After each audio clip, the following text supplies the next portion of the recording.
Very good morning. ನೀವು ನೋಡ್ತಾ ಇದ್ದೀರಾ PNS ವಿಸ್ತಾರ. ನಾನು ವಿದ್ಯಾ ಮಲ್ನಾಡ್. ಒಂದು ಡೈಲಾಗ್ ಹೇಳ್ತಾ ಇದ್ರು, ಏನು ಹೇಳಿ, ಕೆಟ್ಟ ಮಕ್ಕಳು ಬೇಕಾದರೂ ಇರ್ತಾರೆ, ಕೆಟ್ಟ ತಾಯಿ ಇರೋಕ್ಕೆ ಸಾಧ್ಯನೇ ಇಲ್ಲ ಅಂತ. ಬಟ್ ಆ ಡೈಲಾಗಿಗೆ ಎಕ್ಸ್ಪೈರಿ ಡೇಟ್ ಆಗೋಗಿದೆ. ಮುಲಾಜಿಲ್ದಂಗೆ ಹೇಳ್ತೀನಿ, ಆ ಡೈಲಾಗಿಗೆ ಎಕ್ಸ್ಪೈರಿ ಡೇಟ್ ಮುಗಿದೋಗಿದೆ. 10 ಜನ ತಾಯಂದ್ರು ಆ ಸಾಲಿಗೆ ಸೇರ್ಕೊಳ್ತಾ ಇದ್ದಾರೆ. ಒಬ್ಬ ಹೆಣ್ಮಗಳು ಕೆಟ್ಟ ಮಗಳಾಗಿರ್ಬೋದು, ಕೆಟ್ಟ ಹೆಂಡತಿ ಆಗಿರ್ಬೋದು, ಕೆಟ್ಟ ಸೊಸೆ ಬೇಕಾದರೂ ಆಗಿರ್ಬೋದು, ಕೆಟ್ಟಮ್ಮ ಆಗ್ಲಿಕ್ಕೆ ಸಾಧ್ಯನೇ ಇಲ್ಲ ಅಂತ ಇದ್ರು. ಎಲ್ಲವೂ ಕೂಡ ಉಲ್ಟಂಪಲ್ಟ ಆಗ್ತಾ ಇದ್ದಾರೆ. ಕಾಲಕ್ಕೆ ತಕ್ಕಂತೆ ಆ ಪದದ ಅರ್ಥವೂ ಕೂಡ ಬದಲಾಗ್ತಾ ಹೋಗ್ತಾ ಇದೆ. ಬಟ್ ಹಂಗನ್ಕಂಡು ಎಲ್ಲರೂ ಹಂಗೆ ಅನ್ನೋಕ್ಕಾಗಲ್ಲ. ಬಿಕಾಸ್ ಇವತ್ತಿಗೂ ಕೂಡ ಅದು ಕಷ್ಟನೋ ಸುಖನೋ, ಗಂಡ ಕುಡಿದ್ನೋ ಹೊಡೆದ್ನೋ ಬಡದ್ನೋ, ಅತ್ತೆ ಸೊಸೆ ನಡುವೆ ಕಿರಿಕಿರಿ ಯಾವಾಗಲೂ ಇರುತ್ತೋ ಏನೋ ಗೊತ್ತಿಲ್ಲ, ಮಕ್ಕಳಿಗೋಸ್ಕರ ಎಲ್ಲವನ್ನೂ ಸಹಿಸ್ಕೊಂಡು ನಮ್ಮನ್ನು ಸಾಕ್ತಾ ಇರುವ, ಸಲಹುತ್ತಾ ಇರುವ ಅಮ್ಮಂದರು ಇವತ್ತಿಗೂ ಇದ್ದಾರೆ. ಬಟ್ ಇದರ ನಡುವೆ ಕೆಟ್ಟ ಹುಳುಗಳ ರೀತಿಯಲ್ಲಿ ಬೆಂಗಳೂರಿನಲ್ಲಿ ನೋಡಿದ್ವಲ್ಲ, 5.5 ವರ್ಷದ ಮಗು ತನ್ನ ಆಸೆಗೋಸ್ಕರ ತನ್ನ ಕರುಳು ಬಳ್ಳಿ ಅಡ್ಡಿ ಆಗ್ತಾ ಇದೆ ಅನ್ನೋ ಕಾರಣಕ್ಕೆ ತನ್ನ ಬಾಯ್ ಫ್ರೆಂಡ್ ಜೊತೆ ಸೇರ್ಕೊಂಡು ಮಗುವನ್ನು ಉಸಿರುಗಟ್ಟಿಸಿ ಕೊಂದಂತಹ ಹಂತಕ್ಕೆ ಅಥವಾ ತಾಯಿ ಅನ್ನೋ ಸುದ್ದಿಯನ್ನು ಓದಬೇಕಾದ್ರೆ ನಾವು ಏನು ಕೇಳಿದ್ವಿ, ನಾವು ಹೇಗೆ ನಡ್ಕೊ ಬಂದ್ವಿ, ಏನು ಓದ್ತಾ ಇದ್ದೀವಿ ಅಂತ ಅನ್ನಿಸ್ಬಿಡುತ್ತೆ ನಮಗೆ. ವೆನಿಲಾ ಸುದ್ದಿಯನ್ನು ನೋಡ್ತಾ ಹೋಗೋಣ. ದಿನಕ್ಕೊಂದೊಂದು ಅಪ್ಡೇಟನ್ನು ಪಡ್ಕೊಳ್ತಾ ಇದೆ ಈ ಕೇಸ್. ಇದು ಇವಾಗ ಬ್ರೈನ್ ಮ್ಯಾಪಿಂಗ್ ಮಾಡಿಸ್ಬೇಕು ಆಕೆಗೆ ಅಂತ ಹೇಳ್ತಾ ಇದ್ದಾರೆ. ಆಕೆ ಕೂಡ ಒಪ್ಕೊಂಡಿದ್ದಾಳಂತೆ. ಹಾಗಾದ್ರೆ ಈ ಇನ್ವೆಸ್ಟಿಗೇಷನ್ ಹೇಗಾಗುತ್ತೆ, ಒಬ್ಬ ತಾಯಿ ಇಂಥ ಸುದ್ದಿಯನ್ನು ಹೇಗೆ ಅರ್ಗಿಸ್ಕೊಳ್ತಾರೆ, ಹೇಗೆ ನೋಡ್ತಾರೆ ಪೋಷಕರಾದಂಥವ್ರು ನೀವು, ಮತ್ತೊಂದು ಕಡೆ ಪೊಲೀಸರು ಈ ಇನ್ವೆಸ್ಟಿಗೇಷನ್ ಅನ್ನ ಹೇಗೆ ನಡೆಸ್ಕೊಂಡು ಹೋಗ್ತಾರೆ, ಅಡ್ವೊಕೇಟ್ ಹೇಗೆ ನೋಡ್ತಾರೆ, ಅಂಡ್ FSL ಅಂತಾರಲ್ಲ ಎಲ್ಲ ಕೇಸ್ಗಳಲ್ಲೂ, ಆಕ್ಚುಲ್ ಆಗಿ FSL ರಿಪೋರ್ಟ್ ಈ ಒಬ್ಬ ಕೊಲೆಗಾರ ಅಂತ ಪ್ರೂವ್ ಮಾಡೋಕ್ಕೆ ಯಾವ ರೀತಿಯಾಗಿ ಸಹಾಯ ಮಾಡುತ್ತೆ, ಈ ವಿಚಾರಗಳನ್ನು ಟೆಕ್ನಿಕಲ್ ಆಗಿ ಇವತ್ತು ಮಾತನಾಡ್ತಾ ಹೋಗೋಣ. ಇದೇ ಹೊತ್ತಿನ ವಿಶೇಷ ಜಸ್ಟಿಸ್ ಫಾರ್ ವೆನಿಲಾ. ನಾನು ವಿದ್ಯಾ ಮಲ್ನಾಡ್. ಸುದ್ದಿ ನೋಡ್ತಾ ಹೋಗೋಣ. ಅದಕ್ಕಿಂತ ಮುಂಚೆ ಈ ಕ್ಷಣದ ಹೆಡ್ಲೈನ್ಸ್ ಒಂದ್ಸಲ ನೋಡೋಣ. ರಾಜ್ಯಾದ್ಯಂತ ಸಂಚಲನ ಮೂಡಿಸಿದ ಬಾಲಕಿ ವೆನಿಲಾ ಕೊಲೆ ಕೇಸ್. ಆರಂಭಿಕ ವೈಫಲ್ಯ ಸುದ್ದಿ ಆಗ್ತಾ ಇದ್ದಂತೆ ಎಚ್ಚೆತ್ತುಕೊಂಡ ಪೊಲೀಸರು ತನಿಖೆಗಾಗಿ 8 ತಂಡಗಳ ರಚನೆ.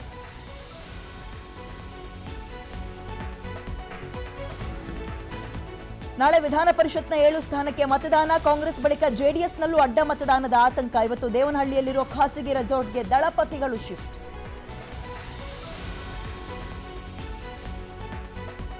ಜಿಮ್ ಮುಗಿಸ್ಕೊಂಡು ಬಂದ ಬಾಡಿ ಬಿಲ್ಡರ್ಗೆ ಹೃದಯಾಘಾತ.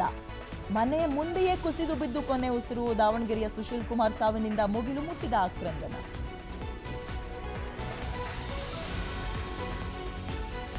ಲಿವ್ ಇನ್ ರಿಲೇಶನ್ಶಿಪ್ನಲ್ಲಿದ್ದ ಯುವತಿ ಹತ್ಯೆಗೆ ಸಂಗಾತಿಯ ಕತ್ತು ಹಿಸುಕಿ ಕೊಂದಿದ್ದ ಆರೋಪಿ ಅರೆಸ್ಟ್. ಬಂಧಿತ ಷರತ್ತು ಬಗ್ಗೆ ಪೊಲೀಸ್ ತನಿಖೆ ಚುರುಕು.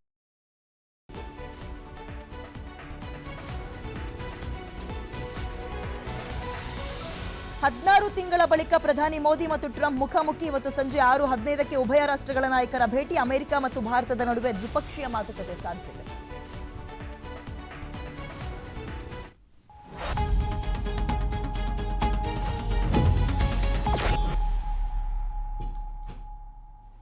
ಐದು ವರ್ಷದ ಮುದ್ದಾದ ಹೆಣ್ಣು ಮಗಳು ವೆನಿಲಾ ಕೊಲೆಯಾಗಿ ಹೋದ್ಲಲ್ಲ, ಆ ಪ್ರಕರಣದ ಅಸಲಿ ತನಿಖೆ ಮತ್ತಷ್ಟು ಚುರುಕುಗೊಳ್ತಾ ಇದೆ. ಈಗ ಮರಣೋತ್ತರ ಪರೀಕ್ಷೆ ಹಾಗೂ FSL ರಿಪೋರ್ಟ್ ಪೊಲೀಸರ ಕೈ ಸೇರಿದೆ. ಅದರಲ್ಲಿ ಬಂದಿರುವ ಅಂಶಗಳು ಎಲ್ಲರನ್ನೂ ಕೂಡ ಆಶ್ಚರ್ಯಗೊಳಿಸ್ತಾ ಇದೆ. ಇದರ ಮಧ್ಯ ಆರೋಪಿತೆ ಪ್ರಿಯಾಂಕಾಗೆ ಬ್ರೈನ್ ಮ್ಯಾಪಿಂಗ್ ಮಾಡೋಕೆ ಸಿದ್ಧತೆಗಳನ್ನು ನಡೆಸಲಾಗ್ತಾ ಇದೆಯಂತೆ. ಇದೆಲ್ಲದಕ್ಕೆ ಸಂಬಂಧಪಟ್ಟಂತೆ ಅವತ್ತಿಂದ ಇಲ್ಲಿ ತನಕ ಏನೇನು ಅಪ್ಡೇಟ್ ಆಯಿತು, ಇದಕ್ಕೆ ಸಂಬಂಧಪಟ್ಟಂತಹ ಒಂದು ರಿಪೋರ್ಟ್ ಇದೆ. ವೆರಿ ಕ್ವಿಕ್ ಆಗಿ ನೋಡ್ಕೊ ಬರೋಣ.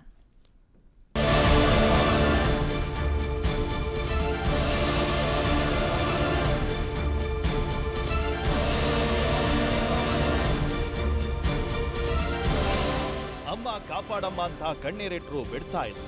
ಬಿಟ್ಬಿಡಿ ಪ್ಲೀಸ್ ಬಿಟ್ಬಿಡಿ ಅಂತ ಅಂಗಾಲಾಚಿದ್ರು ಕ್ರೌರ್ಯವನ್ನ ಮುಂದುವರೆಸಿದ್ದಾನೆ. ಪುಟ್ಟ ಕಂದಮ್ಮ ನರಳಿ ಪ್ರಾಣವನ್ನೇ ಬಿಟ್ಟಿದೆ. ವೆನೆಲ್ಲಾಗೆ ಚಿತ್ರಹಿಂಸೆ ನೀಡಿ ಮೈತುಂಬಾ ಗಾಯಗಳನ್ನ ಮಾಡಿ ಒದ್ದು ಜಜ್ಜಿ ರಕ್ತ ಸುರಿಯುವಂತೆ ಪ್ರಾಣ ಹಿಂಡಿದ ರಾಕ್ಷಸರ ದುಷ್ಕೃತ್ಯ ಪೋಸ್ಟ್ ಮಾರ್ಟಂ ರಿಪೋರ್ಟ್ ನಲ್ಲಿ ಬಯಲಾಗಿದೆ. ಮಗು ಫುಡ್ ಪಾಯ್ಸನ್ ಇಂದ ಸತ್ತಿದೆ ಅಂತ ಆರೋಪಿಗಳ ವಾದ ಹಸಿ ಸುಳ್ಳು ಎಂದು FSL ವರದಿ ಸಾಬೀತುಪಡಿಸಿದೆ. ವರದಿಯ ಪ್ರಕಾರ ಮಗು ನರಳಿ ಪ್ರಾಣ ಬಿಟ್ಟಿರೋದು ಗೊತ್ತಾಗಿದೆ.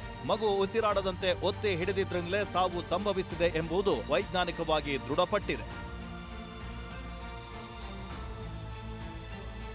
ಇನ್ನು ಪೋಸ್ಟ್ ಮಾರ್ಟಂ ರಿಪೋರ್ಟ್ ನಲ್ಲಿ ಏನಿದೆ ಅಂತ ನೋಡೋದಾದ್ರೆ, ವೆನೆಲ್ಲಾ ಉಸಿರುಗಟ್ಟಿ ಮೃತಪಟ್ಟಿರೋದು ದೃಢವಾಗಿದೆ. ಮುಖದ ಮೇಲೆ ಗಾಯದ ಮತ್ತು ಉಜ್ಜಿದ ಗುರುತುಗಳು ಪತ್ತೆಯಾಗಿವೆ. ಮೂಗು ಮತ್ತು ಬಾಯಿಂದ ರಕ್ತ ಮಿಶ್ರಿತ ದ್ರವದ ಅಂಶ ಹೊರಬಂದಿರೋದು ಗೊತ್ತಾಗಿದೆ. ಕೈ ಬೆರಳುಗಳು ಮತ್ತು ಉಗುರುಗಳು ನೀಲಿ ಬಣ್ಣಕ್ಕೆ ತಿರುಗಿದ್ದಾವೆ. ಅಲ್ಲದೆ ಶ್ವಾಸನಾಳ ಸಂಪೂರ್ಣವಾಗಿ ಮುಚ್ಚೋಗಿತ್ತು.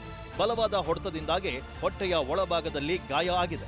ಇದರಿಂದ ಹೊಟ್ಟೆಯಲ್ಲಿ 400 ಮಿಲಿಲೀಟರ್ ರಕ್ತ ಹೆಪ್ಪುಗಟ್ಟಿದೆ. ಅಲ್ಲದೆ ಬಾಯಿ ಮುಚ್ಚಿದ್ರಿಂದ ಉಸಿರಾಟದ ಸಮಸ್ಯೆಯಾಗಿ ಬಾಲಕಿ ಸಾವನ್ನಪ್ಪಿದ್ದಾಳೆ. ಹೊಟ್ಟೆಗೆ ಬಿದ್ದ ಹೊಡೆತ, ಶ್ವಾಸನಾಳ ಬಂದ್ ಆಗಿರೋದೇ ಸಾವಿಗೆ ಕಾರಣ ಅಂತ ಗೊತ್ತಾಗಿದೆ. ಫುಡ್ ಪಾಯ್ಸನ್ ಸಾವಿಗೆ ಕಾರಣ ಅಲ್ಲ ಅಂತ ಎಫ್ಎಸ್ಎಲ್ ರಿಪೋರ್ಟ್ನಲ್ಲಿ ಬಯಲಾಗಿದೆ.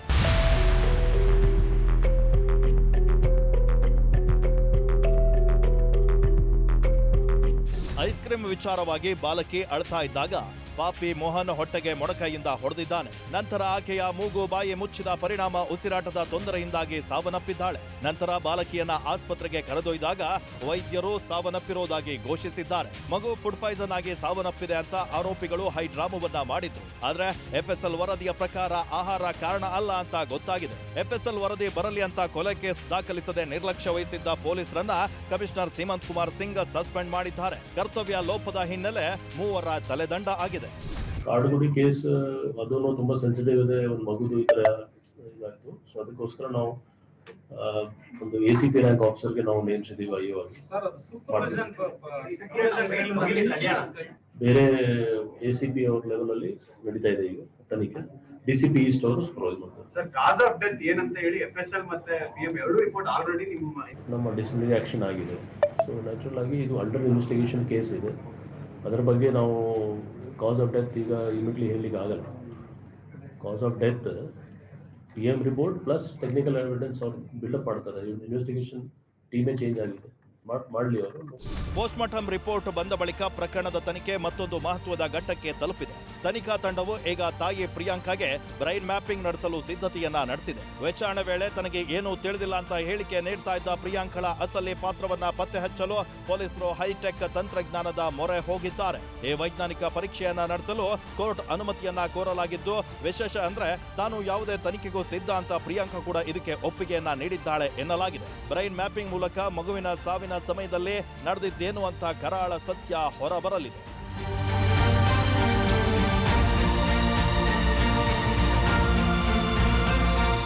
ಸದ್ಯ ಕೇಸ್ನ ಜವಾಬ್ದಾರಿಯನ್ನ ಬಾಣಸ್ವಾಡಿ ACP ಅನುಷಾ ನೇತೃತ್ವದ ತಂಡಕ್ಕೆ ವಹಿಸಲಾಗಿದೆ. ತನಿಖೆ ಚುರುಕಾಗಿ ನಡೀತಾ ಇದ್ದು ಎಲ್ಲ ಆಯಾಮಗಳಿಂದಲೂ ಸಾಕ್ಷ್ಯಾಧಾರಗಳನ್ನ ಕಲೆ ಹಾಕಲಾಗ್ತಾ ಇದೆ. ವೈಜ್ಞಾನಿಕ ಸಾಕ್ಷಿಗಳ ಮುಂದೆ ಸುಳ್ಳು ಹೇಳಲು ಸಾಧ್ಯವಿಲ್ಲದ ಪರಿಸ್ಥಿತಿಯಲ್ಲಿ ಆರೋಪಿಗಳು ಈಗ ಸಿಕ್ಕಿಬಿದ್ದಿದ್ದಾರೆ. ಬಾಲಕಿ ವೆನಿಲ್ಲಳ ಕೊಲೆಗಾರರಿಗೆ ಕಠಿಣ ಶಿಕ್ಷೆಯಾಗುವ ದಿನಕ್ಕೆ ಕೌಂಟ್ ಡೌನ್ ಶುರುವಾಗಿದೆ.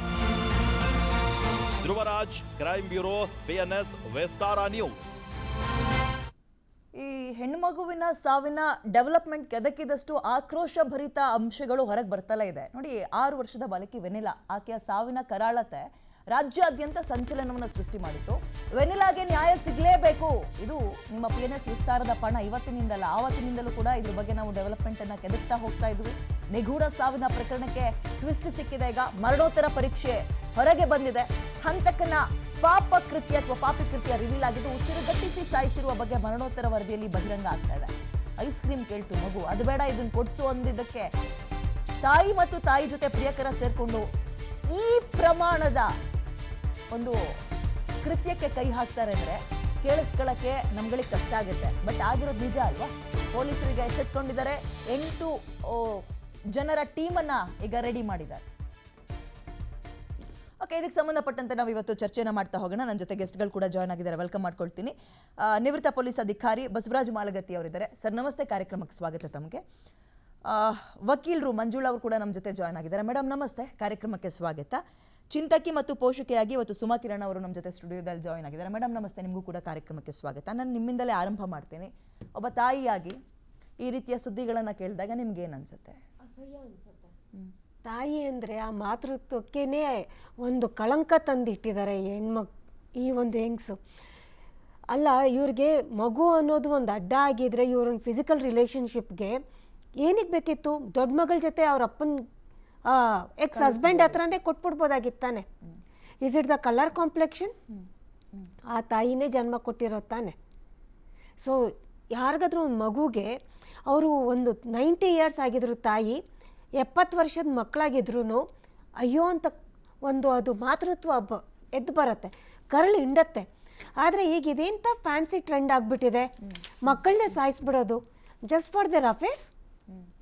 ಇದು ಯಾವ ಕಲಿಯುಗನ ಕೊಳ್ತೋಗಿರೋ ಯುಗನ ಅರ್ಥ ಆಗ್ತಾ ಇಲ್ಲ. ಕರಳು ಹಿಂಡತ್ತೆ ಮೇಡಮ್, ಅಸಹ್ಯ ಅನ್ಸುತ್ತೆ ಇದು. ಓಕೆ, ಬರ್ತೀನಿ ನಾನು ನಿಮ್ಮ ಹತ್ರ. ತುಂಬಾ ಬೇಜಾರಾಗತ್ತೆ ಇದು. ಮಾಲಗತ್ತಿ ಸರ್, ಇದರ ತನಿಖೆ ಹೇಗಾಗುತ್ತೆ ಅನ್ನೋ ಕುತೂಹಲ ನನಗಂತೂ ಇದೆ ಈ ರೀತಿಯ ಪ್ರಕರಣಗಳಲ್ಲಿ, ಕೇಳ್ತೀನಿ. ಅದಕ್ಕಿಂತ ಮುಂಚೆ ಪೊಲೀಸರ ಮೇಲೆ ಆರಂಭದಲ್ಲಿ ಅನುಮಾನ ಬಂದ್ಬಿಡ್ತು, ಸಾಕ್ಷಿಗಳನ್ನು ಕಲೆ ಹಾಕಿದ್ರಲ್ಲಿ ಫೇಲ್ಯೂರ್ ಆದ್ರು ಅಂತನೋ, ಅದನ್ನು ಮುಚ್ಚಿಟ್ಟು ಯಾರನ್ನೋ ಸೇಫ್ ಮಾಡೋಕೆ ಮುಂದಾದ್ರು ಅಂತನೋ, ಏನನ್ಸುತ್ತೆ ಸರ್? ಇಲ್ಲ, ಅವ್ರ ಮೇಲೆ ಅಲಿಗೇಷನ್ ಮಾಡಿದ್ದಾರೆ, ಇನ್ಸ್ಪೆಕ್ಟರ್ ಬೇಗ ರಿಜಿಸ್ಟರ್ ಮಾಡಲಿಲ್ಲ ಅಂತ. ಆಮೇಲೆ UDR ತಗೊಂಡ್ರು, ಅವನ ಕೊಲೆ ಅಂತ ಕಂಪ್ಲೇಂಟ್ ಕೊಟ್ಟರು. PM ರಿಪೋರ್ಟ್ ಬಂದರು, PM ರಿಪೋರ್ಟ್ನಲ್ಲಿ ಪೆಟ್ಟಾಗಿದೆ, ಒದ್ದಿದ್ದಾನೆ, ಸಫಕೇಶನ್ ಆಗಿ ಸತ್ತಿದ್ದಾಳೆ ಅಂತ ಅಂದ್ರೂ ಸಹ FSL ರಿಪೋರ್ಟ್ ಬರಲಿ ಅಂತ ಪೆಂಡಿಂಗ್ ಇಟ್ಟ. ಯಾಕೆ ಇಷ್ಟೊಂದು ಇಟ್ಟಿದ್ದಾರೋ ಗೊತ್ತಿಲ್ಲ. ಅದೇನೋ ಆಮೇಲೆ ಎನ್ಕ್ವೈರಿಯಲ್ಲಿ ಹೇಳ್ತಾ ಇದ್ರು, ಯಾರೋ ಒಬ್ಬರು ಇವು ರಿಯಲ್ ಎಸ್ಟೇಟ್ನಲ್ಲಿ ಅವನು ಏನೋ ಪಾರ್ಟ್ನರ್ ಇದ್ದಾನೆ, ಹಾಗೆ ಹೀಗೆ ಏನೋ ಹೇಳ್ತಾ ಇದ್ರು. ಅಲ್ಲ, ಏನೇ ಇದ್ರೂ ಸದ ಕಾನೂನು ಪ್ರಕಾರವಾಗಿ ಕೆಲಸ ಮಾಡಲಿಕ್ಕೆ ನಮಗೆ ಸಂಬಳ ಕೊಟ್ಟು ಇಟ್ಟಿರ್ತಾರೆ ಅಲ್ಲಿ. ಅವನು ವ್ಯವಹಾರ ಬೇರೆ ಇರಬಹುದು, ವ್ಯವಹಾರಕ್ಕೆ ಕರ್ತವ್ಯಕ್ಕೆ ಏನು ಸಂಬಂಧ ಇದೆ? ಇವನು ತನ್ನ ಕೆಲಸದಲ್ಲಿ ಫೇಲ್ ಆಗಿದ್ದಾನೆ. ನಾನು ಅವಾಗಲೇ ಅವತ್ತಿನ ದಿವಸನೇ ಹೇಳಿದ್ದೀನಿ, ನಾನು ಯಾವುದು ಇದ್ರು ಅವತ್ತು ಹೇಳಿದೆ, ನಾನು ಇನ್ಸ್ಪೆಕ್ಟರ್ ಮೇಲೆ ಆ್ಯಕ್ಷನ್ ಆಗಬೇಕು. ಯಾಕಂದರೆ ನಮ್ಮಲ್ಲಿ ಇನ್ಕ್ವೆಸ್ಟ್ ಮಾಡುವಾಗ ದೇಹದ 3 ಭಾಗವನ್ನು ನಾವು ಇದು ಬರಿತೇವೆ. ತಲೆಯಿಂದ ಕುತ್ತಿಗೆವರೆಗೂ, ಕುತ್ತಿಗೆಯಿಂದ ನಡೆದವರೆಗೂ, ನಡೆದಿಂದ ಪಾದದವರೆಗೂ 3 ಪಾರ್ಟ್ ಮಾಡಿ, 3 ಪಾರ್ಟ್ನಲ್ಲಿ ಏನಾದರೂ ಗಾಯಗಳಿದ್ರೆ ಅದನ್ನು ಮೆನ್ಷನ್ ಮಾಡ್ತೇವೆ. ಮೆನ್ಷನ್ ಮಾಡಿ ಕಣ್ಣಿಗೆ ಏನು ಕಾಣಿಸುತ್ತೆ ಬರಿತೇವೆ. ಅದು ಒಳಗಡೆ ಇದ್ದಿದ್ದು ನಾವು ಬರೀದಿಲ್ಲ, PM ರಿಪೋರ್ಟ್ ಹೊರಗಡೆ ಇರುವಂಥ ಗಾಯಗಳನ್ನು ಅಥವಾ ಅದು ಉಂಡು ಒಳಗೆ ಹೊರಗಿಂದ ನಾವು ಇವನ್ ಬೆರಳಾಕ್ಸದ ನೋಡ್ತೇವೆ, ಎಷ್ಟು ಡೀಪ್ ಆಗಿದೆ, ಏನಾಗಿದೆ, ಚಾಕುವಿಂದ ಹೊಡೆದಿದ್ದು ಏನು ಮಾಡಿದ್ದ, ಅದು ಮಾಡ್ತೇವೆ. ಅದು ನೋಡಿ ಇಷ್ಟು 2 ಇಂಚು 3 ಇಂಚು ಒಳಗೆ ಹೋಗಿದೆ, ಹಾಗೆ ಹೀಗಂತ ಪ್ರತಿಯೊಂದನ್ನು ಕುಲಂಕುಷವಾಗಿ ಸವಿಸ್ತಾರವಾಗಿ ನಾವು ಇನ್ಕ್ವೆಸ್ಟ್ ರಿಪೋರ್ಟನ್ನು ಬರಿತೇವೆ. ಬರೆಯುವಾಗೂ ಹೊಟ್ಟೆ ಅದು 4 ml ಇದು ಬ್ಲಡ್ ಕಾಟ್ ಆಗಿ ಕಪ್ಪಾಗಿದೆ ಒದ್ದಿದ್ದಕ್ಕೆ, ಬಂತು. ಆಮೇಲೆ ಈ ಸಫಕೇಶನ್ ಆಗಿ ಅದೇನೋ ಮಗು ಒದ್ದು ಕುಳೆ ಅದು ಪೆಟ್ಟಿಗೆ ಅದು ಚೀರಾಡಿದೆ. ಅದು ಇದು ಜನಗಿನ ಸೇರ್ತಾರಂತ ತಿಳ್ಕೊಂಡು ಇವನು ಬಾಯಿ ಮುಚ್ಚಲಿಕ್ಕೆ ಮಾಡಿದ್ದಾನೆ. ಬಾಯಿ ಮುಚ್ಚೋದ್ರ ಜೊತೆಗೆ ಮೂಗುನು ಮುಚ್ಚಿಬಿಟ್ಟಿದ್ದಾನೆ. ಸೊ ಅದು ಸಫಕೇಶನ್ ಆಗಿ ಅದು ಹೇಳೋದನ್ನ ಕೇಳಿಸ್ಕೊಳ್ಳೋಕೆ ಒಂಥರ ನೋಡಿ. ಇಲ್ಲ, ಅವಳು ಇರ್ಲಿಲ್ಲ, ಆಕೆ ತಾಯಿ ಇರ್ಲಿಲ್ಲ ಅಂತ. ತಾಯಿ ಇರ್ಲಿ, ಮತ್ತೆ ಬಂದ ಮೇಲೆ ಅದನ್ನ ಈತ ಕೂಡ 2 ಮಕ್ಕಳ ತಂದೆ ಸರ್. ಇವಳು ಬಂದ ಮೇಲೆ ಏನು ಸದ ಅವಳು ಹೇಳಿದ ನಾವು ಹಿಂಗಾಗಿದೆ ಅಂತ, ಅದನ್ನ ಮುಚ್ಚಿ ಹಾಕಿದ ಇವಳು ಕೆಲಸ ಏನಾಗಿತ್ತು, ಕರ್ತವ್ಯ ಏನಾಗಿತ್ತು, ಅವಳಿಗೆ ಏನಾಗಿತ್ತು, ಮಗು ನನಗೆ ಮುಂಚೆ ಹೇಳಿದಳಂತ ಅವ್ರ ಗಂಡ ಹೇಳ್ತಾ ಇರೋದು, ಇವಳು ಗಂಡ, ಮೊದಲಿನ ಗಂಡ ಹೇಳ್ತಾ ಇರೋದು, ಕಪ್ಪು ಮಗು ಹುಟ್ಟಿದ್ರೆ ನಾನು ಸಾಕೋದಲ್ಲ ಅಂತ ಹೇಳಿದ್ರಂತೆ. ಸಾಕೋದಲ್ಲ ಅಂತ ಹೇಳಿದ್ರಂತ ಅವಳು, ಅವ್ರ ತಂದೆನೇ ಹೇಳ್ತಾನೆ ಸ್ಟೇಟ್ಮೆಂಟ್ನಲ್ಲಿ. ಸೊ ಹೀಗಾಗಿ ಎಲ್ಲ ಏನು ಮೇಡಮ್, ಯಾವ ಕಲರ್ ಅವಳಿದೆ, ಯಾವುದು ಕಿಡಿಕೆ ಫಾರ್ನರ್ ಆಗಿವಳು, ಅದೇನೋ ಆಗಿದೆ, ಇಷ್ಟೊಂದು ಕಲರ್ ಬಗ್ಗೆ ಇದ್ದಿದ್ರೆ ಅಲ್ಲೇ ಅವ್ರ ಅಪ್ಪನಿಗೆ ಬಿಟ್ಬಿಡ್ಬೇಕಿತ್ತು, ನಿನ್ನ ಸಾಕಪ್ಪ ನನಗೆ ಬೇಡ ಅಂತ. ಆ ದೊಡ್ಡ ಮಗು ಕ್ಯಾಂಪನಿಂದ ಇದ್ದಂತ ಅವಳಿಗೆ ಕರ್ಕೊಂಡು ಹೋಗ್ಬೇಕಿತ್ತು, ಅವಳಿಗೆ ಯಾಕೆ ಕರ್ಕೊಂಡ್ಬರ್ಬೇಕಿತ್ತು? ಅಸಹ್ಯ ಅನ್ಸುತ್ತೆ, ಭಯ ಆಗುತ್ತೆ ಎಂಥವ್ರು ನಮ್ಮ ಸುತ್ತಮುತ್ತ ಇದ್ದಾರೆ ಅಂತ. ಅಂಡ್ ನಾವು ಭಾರಿ ಅದೃಷ್ಟವಂತರು ಸರ್, ಎಂಥ ತಂದೆ ತಾಯಂದ್ರು ಅಡಿಯಲ್ಲಿ ನಾವು ಬೆಳೆದಿದ್ದೀವಿ ಅಂತ. ಮಗು ಕಪ್ಪಾಗಿ ಹುಟ್ಟಿದೆ ಅನ್ನೋ ಕಾರಣಕ್ಕೆ ನನಗದು ಬೇಡ ಅನ್ನುವ ತಾಯಿ ಇದ್ದಾಳೆ ಅಂದ್ರೆ ಅಂದಾಗ ಹೊರಗಡೆ ಜಗತ್ತು ಆ ಮಗುವನ್ನ ಎಷ್ಟಾದ್ರೂ ಅನ್ಲಿ, ಏನಾದ್ರೂ ಆಡ್ಕೊಳ್ಳಿ, ನಾನಿದ್ದೀನಿ ಅಂತ ಸೇಫ್ ಮಾಡೋಳೆ ಅಮ್ಮ. ಹೆತ್ತವ್ರಿಗೆ ಹೆಗಣ ಮದ್ದು ಅಂತ ಸುಮ್ಮನೆ ಹೇಳಿದ್ರ ಸರ್, ಹೆತ್ತವ್ರಿಗೆ ಹೆಗಣ ಮದ್ದು. ಆದ್ರೆ ಮಗು ಬಣ್ಣ ಕಪ್ಪಾಗಿತ್ತು ಅನ್ನೋ ಕಾರಣಕ್ಕೆ ಅವಳು ಒಪ್ಕೋತಾ ಇರ್ಲಿಲ್ಲ ಅನ್ನೋದನ್ನ ಕೇಳಿದಾಗ, ಅದನ್ನ ಅವನು ಸಾಯಿಸಿದಾನೆ ಇನ್ನೊಬ್ಬ ಯಾವನೋ ಒಂದಿದಕ್ಕೆ, ಅದನ್ನ ಮುಚ್ಚಾಕಕ್ಕೆ ಹೋಗ್ತಾಳೆ, ಹೆಣ ತಗೊಂಡೋಗಿ ಮನೇಲಿ ಇಡ್ತಾರೆ, ಬೆಳಗ್ಗೆ ಅದನ್ನ ತಿರ್ಚಾಕಕ್ಕೆ ಹೆಣಕ್ ಸ್ನಾನ ಮಾಡಿಸ್ತಾರೆ, ಯೂನಿಫಾರ್ಮ್ ಹಾಕ್ತಾಳೆ ಅಂದಾಗ ಇದು ಕೇಳಿಸ್ಕೊಳಕ್ ಆಗಲ್ಲ ಸರ್. ಬಟ್ ಅವಳು ಹೆಂಗ್ ಮಾಡಿದ್ಲು, ರಾಕ್ಷಸಿ ಅಡ್ವೊಕೇಟ್ ಅಲ್ಲ, ಯಾರಿಗೆ ಸಂಶಯ ಬರಬಾರ್ದು ಅನ್ನೋ ಉದ್ದೇಶದಿಂದ ಪ್ಲಾನ್ ಮಾಡಿ, ಸ್ವಲ್ಪ ಕಾನೂನಿಗೂ ಒಂಚೂರು ಗೊತ್ತಿದ್ದಾವೆ, ಅದಕ್ಕೆ ಯಾರಿಗೆ ಸಂಶಯ ಬರಬಾರ್ದು ಅಂತ ಆ ತರ. ಅಡ್ವೊಕೇಟ್ ಆದ್ರೂ ಅವಳೊಬ್ಬ ಅಮ್ಮ, ಡಾಕ್ಟರ್ ಆದ್ರೂ ಅವಳೊಬ್ಬ ಅಮ್ಮ, ಪೊಲೀಸ್ ಆಫೀಸರ್ ಆದ್ರೂ ಅವಳೊಬ್ಬ ಅಮ್ಮ, ಜರ್ನಲಿಸ್ಟ್ ಆದ್ರೂ ಅವಳೊಬ್ಬ ಅಮ್ಮ, ಕೂಲಿ ಮಾಡ್ತಾ ಇದ್ರು ಅವಳೊಬ್ಬ ಅಮ್ಮ. ಮಗು ಬಣ್ಣ ಬದಲಾಗಿತ್ತು, ಕಪ್ಪುಗಿತ್ತು ಅನ್ನೋ ಕಾರಣಕ್ಕೆ ಅದನ್ನ ನೆಗ್ಲೆಕ್ಟ್ ಮಾಡ್ತಾ ಇದ್ರು ಅಂದ್ರೆ ಥತ್ ಅನಿಸ್ಬಿಡುತ್ತೆ. ಅಲ್ಲ, ಅವ್ರು ಬಿಳಿ ಚರ್ಮ ಹಾಕೊಂಡು ಇವಾಗ ಏನಾದ್ರು ಬಿಳಿ ಚರ್ಮ ಇದ್ದು ತುಂಬಾ ಚೆನ್ನಾಗಿ ನೋಡೋಕೆ, ಬಿಳಿ ಚರ್ಮ, ಕೆಂಪು ಚರ್ಮ, ನೀಲಿ ಚರ್ಮ ಅಲ್ವೇ ಅಲ್ಲ ತಾಯಿ ತನ ಕಾರಣ. ಮಗು ಬಣ್ಣ ಚೆನ್ನಾಗಿರ್ಲಿಲ್ಲ ಅಥವಾ ಚೆನ್ನಾಗಿರ್ಲಿಲ್ಲ ಅನ್ನೋದು ಎಂತದ್ರಿ, ಚೆನ್ನಾಗಿರಲ್ಲ ಮಗು ಬಣ್ಣ ಗಿಣ್ಣ ಅಲ್ವಾ. ಮಗು ಬಣ್ಣ ಕಪ್ಪಿತ್ತು, ನನಗೆ ಹೊಂದಾಣಿಕೆ ಆಗ್ಲಿಲ್ಲ ಅನ್ನೋ ಕಾರಣಕ್ಕೆ ಅದನ್ನ ನಾನು ಇಷ್ಟಪಡಲ್ಲ ಅನ್ನೋಡು ಒಬ್ಬ ಅಮ್ಮನ. ಇದು ಪ್ರಶ್ನೆ ನನ್ಗೆ. ಬರ್ತೀನಿ ನಾನು. ಮೇಡಮ್ ಏನ್ ಅನ್ಸುತ್ತೆ, ನಾನೊಬ್ಬ ಲಾಯರ್ ಆಗಿ ನಿಮ್ಮನ್ನ ಆಮೇಲೆ ಮಾತಾಡಿಸ್ತೀನಿ. ಒಬ್ಬ ಹೆಣ್ಮಗಳಾಗಿ ಈ ಸುದ್ದಿ ನೀವು ಹೆಂಗೆ ನೋಡ್ತೀರಿ? ಮೇಡಮ್ ತುಂಬ ಆಘಾತಕಾರಿ ವಿಚಾರ ಅಂತ ಹೇಳ್ಬೋದು. ಯಾಕಂದರೆ ನಾವೆಲ್ರಿಗೂ ಎಲ್ಲ ಮಕ್ಕಳಿಗೂ ಕೂಡ ತಾಯಿ ಮಡಿಲು ಸೇಫ್ ಪ್ಲೇಸ್ ಅಂತ ಹೇಳ್ತೀವಿ, ಸುರಕ್ಷಿತ ಸ್ಥಳ ಅಂತ ಹೇಳ್ತೀವಿ. ಅದೇ ನಮಗೆ ಅಪಾಯಕಾರಿ ಆಗ್ತಿದೆ ಅಂದರೆ ಮಕ್ಕಳಿಗೆ ಸಮಾಜ ಇನ್ನೆಷ್ಟು ಆತ್ಮಾವಲೋಕನ ಮಾಡ್ಕೊಳ್ಬೇಕನ್ನೋದು ನಾವು ವಿಚಾರ ಮಾಡಲೇಬೇಕು. ಸೊ ನಾನೊಬ್ಬಳು ಮಗಳಾಗಿ ನೋಡಬೇಕಾದ್ರೆ ಯಾಕಂತ ಹೇಳಿದ್ರೆ ಆ ಮಗು 6 ವರ್ಷದ ಮಗು ಕರೆಕ್ಟಾಗಿ ಮಾತಾಡೋಕ್ಕೂ ಬರೋದಿಲ್ಲ, ಅಂಥ ಮಗುನ ಇವರು ಇಷ್ಟು ಕ್ರೂರವಾಗಿ ಕೊಂದಿದ್ದಾರೆ ಅಂತ ಹೇಳಿದ್ರೆ ಅವ್ರಿಗೆ ನಾವು ತಾಯಿ ಅಮ್ಮ ಅನ್ನೋದಕ್ಕಿಂತ ಒಬ್ಬ ಆರೋಪಿ ಅಂತ ಹೇಳೋದು ಸೂಕ್ತ ಮೇಡಮ್. ಆರೋಪಿ ಮಾತ್ರ ಅವರು, ಅವಳ ಅಮ್ಮ ಅಲ್ವೇ ಅಲ್ಲ, ಲಾಯಕ್ಕಿಲ್ಲ ಅಂತ ಹೇಳ್ಬೋದು. ಹಾಗಾಗಿ ಅದ್ರ ಜೊತೆಗೆ ಇಲ್ಲಿ ಆಗಿರೋ ಪ್ರಕರಣವನ್ನ ಮುಚ್ಚಾಕೋದಕ್ಕೆ ಹೆಲ್ಪ್ ಮಾಡಿದಾರಲ್ಲ. ನಾನು ಇಲ್ಲೊಂದು ಕಡಾಖಂಡಿತವಾಗಿ ಒಂದು ವಿಚಾರ ಹೇಳಲೇಬೇಕು. Every law degree holder not knowing the law. ಅವ್ರು ಏನಂದರೆ ಮಾಡಿರೋ ಅಫೆನ್ಸನ್ನ ಏನೋ ತಳ್ಕು ಮಾಡಿ ಮೇಲ್ಗಡೆ ಮಣ್ಣು ಹಾಕಿ ಮುಚ್ಚೋಕ್ಕೆ ಪ್ರಯತ್ನ ಮಾಡ್ತಾರೆ ಹೊರತು ಅವ್ರಿಗೆ ಲಾ ಗೊತ್ತಿದ್ರೆ they are not doing this kind of crime ಅಂತ ನಾನು ಹೇಳ್ಬೋದು. ಹಾಗಾಗಿ ಎಲ್ಲ ಕಾನೂನನ್ನು ಓದಿರ್ತಕ್ಕಂಥವ್ರಿಗೆ ಕಾನೂನು ಗೊತ್ತಿರೋದಿಲ್ಲ ಮೇಡಮ್. ಕಾನೂನು ಗೊತ್ತಿದ್ರೆ ಇಂಥ ಕ್ರೈಮನ್ನು ಮಾಡ್ತಿರ್ಲಿಲ್ಲ ಅವರು. ಕರೆಕ್ಟ್. ಬರ್ತೀನಿ ಮೇಡಮ್ ನಾನು ನಿಮ್ಮ ಹತ್ರ. ಸರ್, ಈಗ ಪರ್ಟಿಕ್ಯುಲರ್ ಈ ಕೊಲೆ ಪ್ರಕರಣ ಅಂತ ತಗೊಳ್ಳೋಣ. ಇದರ ಜೊತೆಗೆ ಇನ್ನೊಂದಷ್ಟು ನಿಮ್ಮ ಎಕ್ಸ್ಪೀರಿಯನ್ಸ್ ಅಂತ ತಗೊಂಡಾಗ ತನಿಖೆ ಮಾಡಬೇಕಾದ್ರೆ ಯಾವ್ಯಾವ ಅಂಶಗಳು ಮೊದಲಿಗೆ ನೀವು ನೋಟಿಸ್ ಮಾಡ್ತೀರಿ PM ರಿಪೋರ್ಟ್ ಬರೋಕ್ಕಿಂತ ಮುಂಚೆ? ಇದು ಸ್ವಲ್ಪ ಡೌಟ್ ಬಂತಂದರೆ ಸಂಶಯ, ಮರಣದಲ್ಲಿ ಸಂಶಯ ಇದೆ ಅಂತ ತಗೋತೀವಿ. ಇವನ್ UD ಮಾಡಿದ್ರು ಸಹ 174C ಅಂತ ಇರ್ತದೆ. ಅದು ಹಳೆ CRPC ಪ್ರಕಾರ 174C ಅಂತ ಕ್ಲಾಸ್ ಹಾಕಿ ಅದು ಸಂಶಯಯುಕ್ತ ಡೆಡ್ ಬಾಡಿ ಅಂತ. ಸರಿ.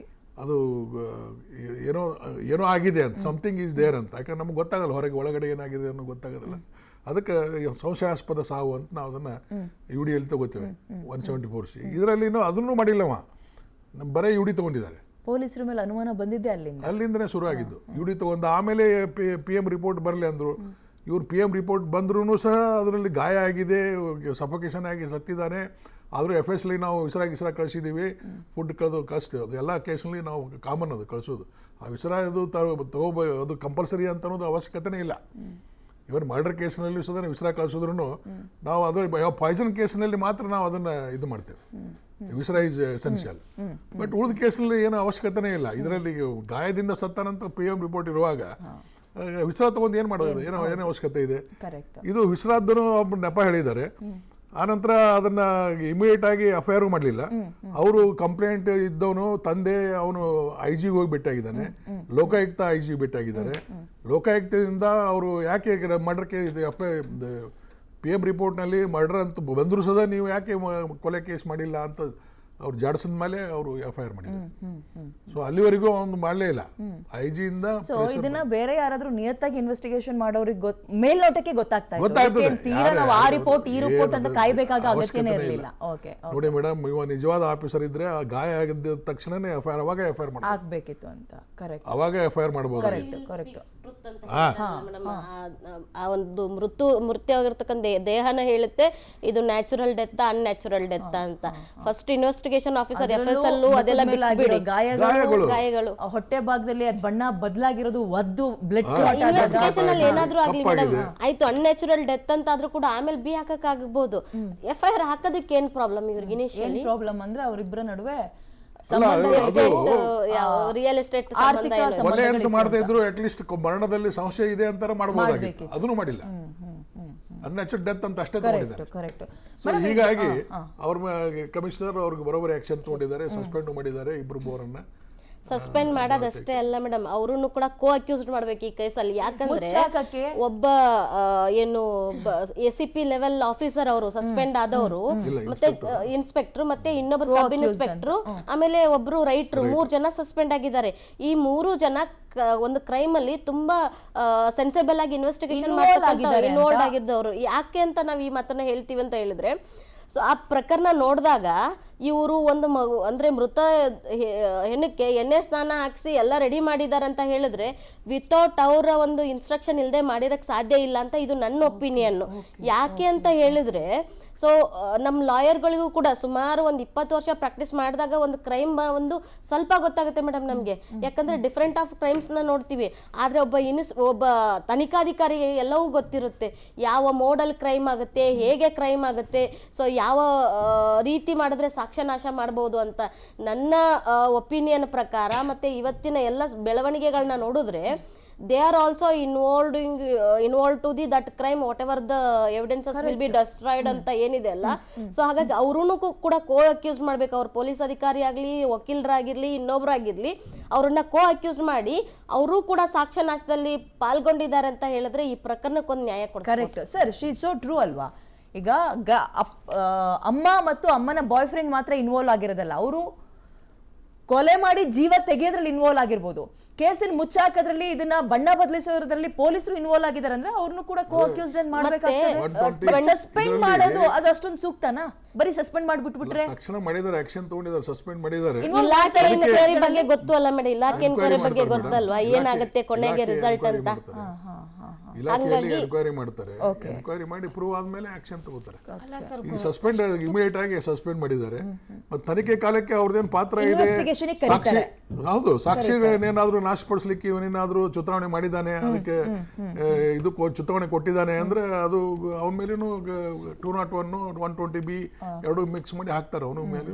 ಅಕ್ಯೂಸ್ ಫರ್ದರ್ ಸ್ಟೇಟ್ಮೆಂಟ್ ಮಾಡಿ ಅವ್ರನ್ನ ಕಷ್ಟ, ಅವ್ರದ್ದು ಫೋನ್ ಸೀಸು ಇಲ್ಲ, ಅವ್ರದ್ದು ಏನೇನು ಕಾಂಟ್ಯಾಕ್ಟ್ ಡೀಟೇಲ್ಸ್ ಏನೇನೆಲ್ಲ ಇದೆ ಅಲ್ಲ, ಏನ್ ಇನ್ವೆಸ್ಟಿಗೇಷನ್ ಅಥಾರಿಟಿ ಮನಸ್ಸು ಮಾಡಿದ್ರೆ ಎಲ್ಲ ಮಾಡಬಹುದು. ಬಟ್ ಇಲ್ಲಿ ಡಿಪಾರ್ಟ್ಮೆಂಟ್ ಮನಸ್ಸು ಮಾಡ್ಬೇಕಷ್ಟೇ. ಮೋಹನ್ ಅಂತ ಆರೋಪಿ ಇದಾನಲ್ಲ, ಅವನೇನಾದ್ರೂ ಇವನಿಗೆ ಕಾಂಟ್ಯಾಕ್ಟ್ ಮಾಡಿದ್ದ ಫೋನ್ ನಲ್ಲಿ, ಇದು ಟ್ರಾನ್ಸಾಕ್ಷನ್ ಟ್ರಾನ್ಸಾಕ್ಷನ್ ಒಂದು ಇದಾದ್ಮೇಲೆ ಹಿಂಗ್ ನಡ್ಕೊಳ್ಳಿ ಅಂತ ಏನಾದ್ರು ಹೇಳ್ಕೊಟ್ಟಿದ್ರೆ, ಕಾಲ್ ಡೀಟೇಲ್ಸ್ ತೆಗೆದ್ರೆ, ಟೆಕ್ನಿಕಲ್ ಎವಿಡೆನ್ಸ್ ಸಿಕ್ಕಿದ್ರೆ ಡೆಫಿನೆಟ್ಲಿ ಇವ್ರನ್ನು ಒಳಗೆ ಮಾಡ್ತಾರೆ. ಆ ಕಾಲ್ ಡೀಟೇಲ್ಸ್ ಇಲಾಖೆ ಎನ್ಕ್ವೈರಿಯಲ್ಲಿ ತಗೊಳಕ್ ಕಷ್ಟ ಮೇಡಮ್. ಅವ್ರನ್ನ ಏನಾದ್ರೂ ಇದ್ರಲ್ಲಿ ಕೋ ಅಕ್ಯೂಸ್ ಮಾಡಿದ್ರೆ ತಗೊಳ್ಬಹುದು, ಇಲ್ಲ ಅಂದ್ರೆ ತುಂಬಾ ತೀರಾ ಕಷ್ಟ ಆಗೋಗ್ಬಿಡುತ್ತೆ. ಇಲ್ಲ ಏನಾಗುತ್ತೆ ಅಂತ ಹೇಳಿದ್ರೆ ಇವರು ಇಲ್ಲಿ ಇನ್ವೆಸ್ಟಿಗೇಷನ್ ಅಲ್ಲಂತೂ ಏನು ಸಪೋರ್ಟ್ ಮಾಡ್ತಾ ಇಲ್ಲ. ಏನು ಬೆಳವಣಿಗೆಗಳು ನನಗೆ ಗೊತ್ತಿಲ್ಲ, ನಾನು ಮಾಡಿಲ್ಲ, ಅವ್ನು ಮಾಡಿದ್ದಾನೆ, ಅವಳು ಮಾಡಿದ್ದಾಳೆ, ಅವ್ರ ಮೇಲೆ ಅವ್ರು ಎತ್ತಕೊಂಡು ಇನ್ವೆಸ್ಟಿಗೇಷನ್ ಅಲ್ಲಿ ಏನೇನು ಸಪೋರ್ಟ್ ಮಾಡ್ತಿಲ್ಲ ಅಂತ ಹೇಳಿ ಇವ್ರೇನು ಏನು father victim informant statement plus ಅವರು ಏನು ಹೈಯರ್ ಆಫೀಸರ್ಗೆ ಹೋಗಿ ಭೇಟಿ ಮಾಡಿದಾರಲ್ಲ ಲೋಕಾಯುಕ್ತ SP ಅವ್ರಿಗೆ, ಸೊ ಅವ್ರ ಕಡೆಯಿಂದ ಮತ್ತೆ ಲೋಕಲ್ ಏನು ಬೇಸಿಕ್ ಇನ್ಫಾರ್ಮೇಶನ್ ಏನಿದೆಲ್ಲ ಅದ್ರ ಮೇಲೆ ಡೆವಲಪ್ಮೆಂಟ್ ಆಗಿರೋದು ನಾವು ಇಲ್ಲಿ ತನಕ ಡಿಸ್ಕಷನ್ ಮಾಡ್ತಿರೋದು. ಮೇಜರ್ ಇಶ್ಯೂ ಏನಾಗಿದೆ ಅನ್ನೋದನ್ನ ಅವ್ರಿಬ್ರೇ ಹೇಳ್ಬೇಕು, ಇಲ್ಲ ಅಂದ್ರೆ ಅವ್ರಿಗೆ ಹೆಲ್ಪ್ ಮಾಡಿರ್ತಕ್ಕಂಥ ಇಲಾಖೆ ಅವ್ರು ಹೇಳಿ. ಕಂಪ್ಲೇಂಟ್ ಏನ್ ಕೊಟ್ಟಿದ್ದಾನೆ ಹುಡುಗಿ ತಂದೆ, ಆ ತಂದೆನೇ ಇನ್ಸಿಸ್ಟ್ ಮಾಡಬೇಕು. ನಾನು ಹೋಗಿ ಕಂಪ್ಲೇಂಟ್ ಕೊಟ್ಟರು ಉದ್ದೇಶಪೂರ್ವಕವಾಗಿ ಇವ್ರು ಕೇಸ್ ರಿಜಿಸ್ಟರ್ ಮಾಡಲಿಲ್ಲ, ಮರ್ಡರ್ ಕೇಸನ್ನು ಮಾಡಿ ನಾನು ಮರ್ಡರ್ ಕೇಸ್ ಕೊಲೆ ಆಗಿ ಮಾಡಿದ್ದಾನೆ ಅಂತ ಕೊಟ್ಟಿದ್ದಾನೆ ಅವ, ಆದ್ರೂ UD ಅಂತ ಕೊಟ್ಟಿದ್ದಾರೆ, ಅದ್ರ ಮೇಲೆ FIR ಮಾಡಲಿಲ್ಲ. ಸೊ ಹೀಗಾಗಿ ಅವನು ಇನ್ಸಿಸ್ಟ್ ಮಾಡಿದ್ರೆ ಅವನು ಖಂಡಿತ ಅವನಿಗೆ ಆರೋಪಿ ಮಾಡ್ತಾರೆ. ಮತ್ತೊಬ್ರು ಗೆಸ್ಟ್ ಜಾಯ್ನ್ ಆಗ್ತಿದ್ದಾರೆ, ನಿಮ್ಮ ಹತ್ರ ಮಾತಾಡಿಸ್ತೀನಿ ನಾನು. ವಿಧಿ ವಿಜ್ಞಾನ ತಜ್ಞರು ಫಣೀಂದ್ರ ಅವರು ಜಾಯ್ನ್ ಆಗಿದ್ದಾರೆ. ಸರ್ ನಮಸ್ತೆ, ನನ್ನ ಧ್ವನಿ ನಿಮಗೆ ಕೇಳಿಸ್ತದೆ ಅನ್ಕೊಳ್ತೀನಿ. Good morning. ನಮಸ್ಕಾರ ಮೇಡಮ್, ಕೇಳಿಸ್ತದೆ, ಪ್ಲೀಸ್ ಗೋ ಅಹೆಡ್. ಸರ್, ಈಗ ಇವರೇ ಕೊಲೆ ಮಾಡಿರೋದು ಅಂತ ಈ FSL ಅಂತ ಹೋಗ್ತಾ ಇರ್ತೀವಲ್ಲ, ಈ FSL ಅಂತ ವಿಚಾರಗಳು ಏನೇನು ಗೊತ್ತಾಗುತ್ತೆ ಸರ್? ಅಂಡ್ ನಾನು ಒಂದು ಕೋಟ್ ಮಾಡ್ಬಿಡ್ತೀನಿ, ತುಂಬಾ ಸೂಕ್ಷ್ಮ ವಿಚಾರಗಳಿದ್ರೆ ಅದನ್ನ ಡಿಸ್ಕಸ್ ಮಾಡಕ್ ಹೋಗ್ಬೇಡಿ, ಬಿಕಾಸ್ ಕಳ್ರಿಗೆ ಅದೇ ಒಂದು ನಾಳೆ ದಿನ ಇನ್ನೊಂದು ಪ್ಲಸ್ ಆಗೋದು ಬೇಡ. ಅಂತ ಸೂಕ್ಷ್ಮ ವಿಚಾರಗಳನ್ನು ಬಿಟ್ಟು ಈ ಇವರೇ ಕೊಲೆ ಮಾಡಿರೋದು ಅನ್ನುವ ಅಂಶಗಳು FSL ರಿಪೋರ್ಟ್ನಲ್ಲಿ ಏನು ಅಂಡ್ ಎಷ್ಟು ಗೊತ್ತಾಗುತ್ತೆ? ಮೇಡಮ್ ನೋಡಿ, FSL ಅಂದ ತಕ್ಷಣ FSL is the very abstract term madam, because forensic science laboratories ಅಲ್ಲಿ ಬೇರೆ ಬೇರೆ ಬೇರೆ ಬೇರೆ ಡಿವಿಷನ್ ಇರ್ತವೆ. C depending upon the category of evidence, ಆ ಒಂದು ರೆಸ್ಪೆಕ್ಟಿವ್ ಡಿಪಾರ್ಟ್ಮೆಂಟ್ಗೆ ಆ ಸ್ಯಾಂಪಲ್ಗಳನ್ನ ಕಳಿಸ್ಕೊಡ್ಲಾಗತ್ತೆ. ಮತ್ತೆ ಈ ಒಂದು FSL ಸಪೋರ್ಟ್ ಯಾವಾಗ ಬರುತ್ತೆ ಅಂತ ಕೇಳಿದ್ರೆ, ಒಬ್ಬ ತನಿಖಾಧಿಕಾರಿಗಳು ನಿಖರವಾಗಿ ನಮ್ಗೆ ಇಂಥ ಪ್ರಶ್ನೆ ಕೇಳಿ ಇಂಥದ್ದೇ ಆನ್ಸರ್ ಬರ್ಬೇಕು ಅಂತ ಅವ್ರು ಏನ್ ಮೈಂಡ್ ಇಟ್ಕೊಂಡಿರ್ತಾರೆ, they should know what questions to frame. ಯಾವ್ದೋ ಒಂದು ಕ್ರೈಮ್ ಸೀನ್ ಅಲ್ಲಿ ಕೆಂಪು ಕಲರ್ದು ಒಂದು ಲಿಕ್ವಿಡ್ ಬಿದ್ದಿರುತ್ತೆ. ಓಕೆ, ಮೊದಲನೇ ಪ್ರಶ್ನೆ ಬರೋದು ಇದು ಮನುಷ್ಯರ ರಕ್ತನ ಅಥವಾ ಪ್ರಾಣಿಗಳ ರಕ್ತನ ಅಂತ ಪ್ರಶ್ನೆ ಬರುತ್ತೆ ಮೊದಲನೇದು. ನಂತರ ಇದು ಅಕ್ಯೂಸ್ಗೆ ಐ ಮೀನ್ ವಿಕ್ಟಿಮ್ ಸಂಬಂಧಪಟ್ಟಿರತ್ತ ಬೇರೆ ಸಂಬಂಧಪಟ್ಟಿರತ್ತ ಅಂತ ಒಂದು ಪ್ರಶ್ನೆ ಕೇಳ್ತಾರೆ. ಸೊ ಆ ರೀತಿ ಇನ್ವೆಸ್ಟಿಗೇಷನ್ ಆಫೀಸರು ಯಾವ ಸ್ಯಾಂಪಲ್ ನ ಕಳಿಸಿ ಏನೇನ್ ಪ್ರಶ್ನೆಗಳನ್ನ ಕೇಳ್ತಾರೆ ಅದನ್ನ ಆನ್ಸರ್ ಮಾಡೋ ಒಂದು ಪ್ರಕ್ರಿಯೆನಲ್ಲಿ ಇನ್ವೆಸ್ಟಿಗೇಷನ್ ಆಫೀಸರ್ ಒಬ್ಬ ಕಳ್ಳ ಅಥವಾ ಯಾರು ತಪ್ಪಿತಸ್ತಾ ಇರ್ತಾನೆ ಅವನ ತುಂಬಾ ಹತ್ರ ಹೋಗ್ತಾ ಇರ್ತಾರೆ. That is one generic information about forensic science laboratory. But forensic science ರಿಪೋರ್ಟ್ಗಳು ಸ್ಪೆಸಿಫಿಕ್ ಕ್ವಶನ್ಗಳಿಗೆ ಆನ್ಸರ್ ಮಾಡ್ತಾ ಹೋಗುತ್ತೆ. ಉದಾಹರಣೆಗೆ time of death, cause of death, ಯಾವ ವೆಪನ್ ಅಥವಾ ಯಾವ ಕಾರಣದಿಂದ ಸತ್ತಿಯಾರವರು, ಇಸ್ ಇಟ್ ಇಂಟರ್ನಲ್ ಎಕ್ಸ್ಟರ್ನಲ್, ಅದೆಲ್ಲ ಅವರು ಆನ್ಸರ್ ಮಾಡ್ತಾ ಹೋಗ್ತಾರೆ. Different experts I am talking about. But ಈ ಒಂದು ಪ್ರಕರಣದಲ್ಲಿ ಇವಾಗಿರುವಂತ ಒಂದು ಪ್ರಶ್ನೆ ಏನಂತ ಕೇಳಿದ್ರೆ, ಆ ಹುಡುಗಿಯ ತಾಯಿ ಇದ್ದಾಳೆ, ಅವಳು ನನಗೆ ಪಾಲಿಗ್ರಾಫ್ ಟೆಸ್ಟ್ ಮಾಡ್ಲಿಕ್ಕೆ ಅಥವಾ ಬ್ರೈನ್ ಮ್ಯಾಪಿಂಗ್ ಟೆಸ್ಟ್ ಮಾಡ್ಲಿಕ್ಕೆ ನಾನು ವಾಲಂಟಿಯರ್ ಆಗಿ ಕನ್ಸೆಂಟ್ ಮಾಡ್ತೀನಿ ಹೇಳಿದ್ದಾರೆ ಅವರು. ಬಟ್ ಇಲ್ಲಿ there is one controversy in this stage. Controversy ಅಂತ ಕೇಳಿದ್ರೆ this particular test result of polygraph, ಒಂದು ಈ ಪ್ರಕ್ರಿಯೆ ನಡಿಬೇಕಿದೆ, that is not brain mapping, that is not narco test, that is considered as polygraph test. ಒಂದು polygraph test ಮಾತ್ರ ಮಾಡೋದಕ್ಕೆ ಅನುಮತಿ ಇದೆ. ಬ್ರೈನ್ ಮ್ಯಾಪಿಂಗ್ ಆಗಲಿ ನಾರ್ಕೋ ಟೆಸ್ಟ್ ಆಗಲಿ prohibited by Supreme Court judgment in the case of Selvi versus state of Karnataka ಅಂತ judgment ಆಗಿದೆ. So ಆ ಕೇಸಲ್ಲಿ ಈ ತರ ಪಾಲಿಗ್ರಾಫ್ ಮಾತ್ರ ಮಾಡಬಹುದಿದೆ. ಅದು ಮಾಡ್ಬೇಕಾದ್ರೆ ನ್ಯಾಷನಲ್ ಹ್ಯೂಮನ್ ರೈಟ್ಸ್ ಕಮಿಷನ್ ಒಂದು ಗೈಡ್ ಲೈನ್ ಇದೆ, ಅದನ್ನ ಅಳವಡಿಸ್ಕೊಂಡು ಆ ಪ್ರಕಾರ ಮಾಡ್ಬೋದು ಅಂತ ಒಂದು ಜಜ್ಮೆಂಟ್ ಇದೆ. ಬಟ್ ಅಷ್ಟೆಲ್ಲ ಟೆಸ್ಟ್ ಮಾಡಿದ್ರು ಸಹನು ಆ ಪಾಲಿಗ್ರಾಫ್ ಇಂದ ಬರುವಂತ ರಿಸಲ್ಟ್ಸ್ ಏನಿರುತ್ತೆ that cannot be considered as evidence ಅಂತ ಅದೇ ಜಜ್ಮೆಂಟ್ ಹೇಳುತ್ತೆ. ಅಂದ್ರೆ this is a good investigation tool but not a evidence outcome ಅಂತ ನಾವು ನೋಡ್ಬೇಕಿರುತ್ತೆ. ಬಟ್ ಆ ರಿಪೋರ್ಟ್ ಪೊಲೀಸರ ಇನ್ವೆಸ್ಟಿಗೇಷನ್ ಸಪೋರ್ಟ್ ಮಾಡುತ್ತಷ್ಟೇ, ಕೋರ್ಟ್ ಅಲ್ಲಿ ಅಲ್ಟಿಮೇಟ್ ಅಂತ ಅಲ್ಲ. ಕೋರ್ಟ್ ಅಲ್ಲಿ ಎವಿಡೆನ್ಸ್ ಆಗಿ ಅದನ್ನ ಪರಿಗಣನೆ ತೊಗೊಳ್ಳಿಕ್ ಬರೋದಿಲ್ಲ. ಪೊಲೀಸ್ನವರಿಗೆ ಹೆಲ್ಪ್ ಮಾಡುತ್ತೆ. ಆ ಒಂದು ಔಟ್ಕಮ್ ಇಂದ ಪೊಲೀಸ್ನವರು ಫರ್ದರ್ ಇನ್ವೆಸ್ಟಿಗೇಷನ್ ಮಾಡಿ ಬೇರೆ ಇನ್ನೇನೋ ಎವಿಡೆನ್ಸ್ ಗಳು ಸಿಕ್ಕಿ that is a good evidence. But ಈ ವ್ಯಕ್ತಿ ಕೇವಲ ಸುಳ್ಳು ಹೇಳ್ತಿದ್ದಾರೆ ಅಂದ ಮಾತ್ರಕ್ಕೆ ಅದು ಎವಿಡೆನ್ಸ್ ಆಗಿ ಪರಿಗಣನೆ ತೊಗೊಳ್ಳಿಕ್ ಆಗೋದಿಲ್ಲ. Because court wants to know what is the truth and what not is a lie. ಇದನ್ನ ಹೇಳೋದು ಲೈ ಡಿಟೆಕ್ಷನ್ ಅಂತ ಕರಿತೀವಿ ನಾವು. ಅಂದ್ರೆ ಸುಳ್ಳು ಮಾತ್ರ ಪತ್ತೆ ಹಚ್ಚೋದು ಅಷ್ಟೇ ಹೊರತು ಸತ್ಯನ ಪತ್ತೆ ಹಚ್ಚೋದಿಲ್ಲ. ಸುಳ್ಳು ಪತ್ತೆ ಹಚ್ಚಿದ ನಂತರ ಸತ್ಯ ಏನಿದೆ ಅದನ್ನ ಇನ್ಫ್ಲೂಯೆನ್ಸ್ ಆಗಿ ತಗೋತೀವಿ ನಾವು. ಸೊ ಆ ಒಂದು ಕಾರಣಕ್ಕೆ ಇದನ್ನ ಎವಿಡೆನ್ಸ್ ಆಗಿ ತಗೊಳ್ಳಿಕ್ ಬರೋದಿಲ್ಲ ಮೇಡಮ್. ಸರ್, ಈಗ ಈ ಲೈ ಡಿಟೆಕ್ಷನ್ ಟೆಸ್ಟ್ಗೆ ಅವರೇ ನಾನು ರೆಡಿ ಇದ್ದೀನಿ ಅಂತ ಅಂದ ನಂತರ ಸೊ ಮೆಂಟಲಿ ಅವ್ರು ರೆಡಿ ಇರ್ತಾರೆ ಅಂತ ನೀವು ಕೇಳಿದ ಉತ್ತರಗಳನ್ನು ಅವರಿಂದ ನಿರೀಕ್ಷೆ ಮಾಡ್ಬೋದಾ? ಸತ್ಯಗಳನ್ನು ನಿರೀಕ್ಷೆ ಮಾಡ್ಬೋದಾ? ಇನ್ವೆಸ್ಟಿಗೇಷನ್ ಆಫೀಸರ್ಸ್ಗೆ ಸಪೋರ್ಟ್ ಮಾಡ್ಬೋದಾ? ನೋಡಿ, ಇದಕ್ಕೆ ಒಂದು ಚಿಕ್ಕ ಉದಾಹರಣೆ ಕೊಡ್ತೀನಿ. ಒಬ್ಬ ಹುಡುಗ ಎಕ್ಸಾಮ್ ಬರೀಬೇಕಾದ್ರೆ ನಾನು ಎಕ್ಸಾಮ್ಗೆ ಕಾಪಿ ಹೊಡೋದಕ್ಕೋಸ್ಕರನೇ ಹೋಗ್ತಿದ್ದೀನಿ, ನಾನು ಫುಲ್ ಪ್ರಿಪೇರ್ಡ್ ಆಗಿ ಹೋಗಿದ್ದೀನಿ ಅಂತ ಹೋದ್ರು ಸಹ ಒಬ್ಬ ಇನ್ವಿಜಿಲೇಟರ್ ಸ್ಮಾರ್ಟ್ ಆಗಿದ್ರು ಅಂತ ಕೇಳಿದ್ರೆ ಅವ್ನು ಎಂಥದೇ ಸ್ಮಾರ್ಟ್ ವರ್ಕ್ ತಗೊಂಡ್ಬಂದಿದ್ರು ಕೂಡ ಎಕ್ಸಾಮಿನೇಷನ್ ಹಿಡಿತಾರೆ madam. So it's not about how the accused are how the suspect is prepared. ಆದ್ರೆ ಇದನ್ನ ಎಕ್ಸಾಮಿನೇಷನ್ ಮಾಡುವಂತ ಎಕ್ಸ್ಪರ್ಟ್ ಯಾರು ಇರ್ತಾರೆ, ಅವ್ರು ಎಷ್ಟೇ ಪ್ರಿಪರೇಷನ್ ಆಗಿ ಬಂದು ಅವ್ರು ಸುಳ್ಳು ಹೇಳ್ಬೇಕು ಅಂತಾನೆ ಬಂದಿದ್ರು ಸಹ ಅವ್ರ ಪರ್ಪಸ್ ಸುಳ್ಳು ಹೇಳ್ತೀಯಾ ಇಲ್ವಾ ಅಂತ ಗೊತ್ತಾಗೋದಕ್ಕೆ ಟ್ರೈನ್ಡ್ ಎಕ್ಸ್ಪರ್ಟ್ ಖಂಡಿತವಾಗ್ಲೂ ರೆಡಿ ಇರ್ತಾರೆ. ಸೊ ಆ ಒಂದು ಕಾರಣಕ್ಕೆ ಅವರು ತುಂಬಾ ಜನ ಕೆಲವು ಮೂವಿಗಳು ಕೂಡ ತೋರಿಸಿದ್ದಾರೆ.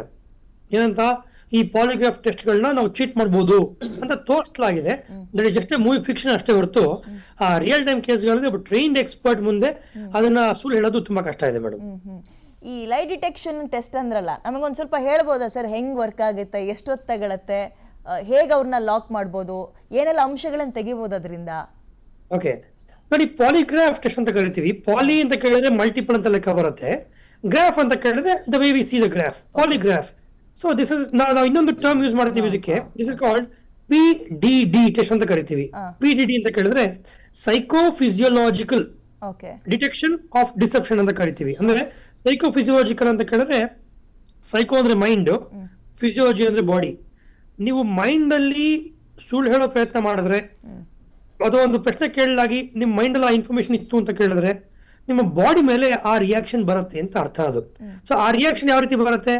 ಸ್ಟ್ರೆಸ್ ಬಂದಾಗ ಓಕೆ ನಿಮಗೆ ಸಲೈವ ಕಡಿಮೆ ಆಗುತ್ತೆ, ಬಾಡಿ ಟೆಂಪರೇಚರ್ ಜಾಸ್ತಿ ಆಗುತ್ತೆ, ಬ್ರೀತಿಂಗ್ ರೇಟ್ ಜಾಸ್ತಿ ಆಗುತ್ತೆ, ಓಕೆನಾ, ಆಮೇಲೆ ರೆಸ್ಪಿರೇಟರಿ ಬ್ರೀದಿಂಗ್ ಜಾಸ್ತಿ ಆಗುತ್ತೆ, ಮತ್ತೆ ಸ್ವೆಟ್ ಜಾಸ್ತಿ ಆಗುತ್ತೆ, ಪಲ್ಸ್ ಜಾಸ್ತಿ ಆಗುತ್ತೆ.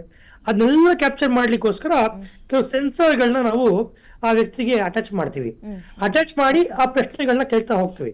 ಪ್ರಶ್ನೆಗಳು ಕೇಳ್ತಾ ಹೋದಾಗ ಆ ಪ್ರಶ್ನೆಗಳು ಕೂಡ ಒಂದೇ ತರ ಪ್ರಶ್ನೆಗಳು ಇರೋದಿಲ್ಲ. We have different categories of questions.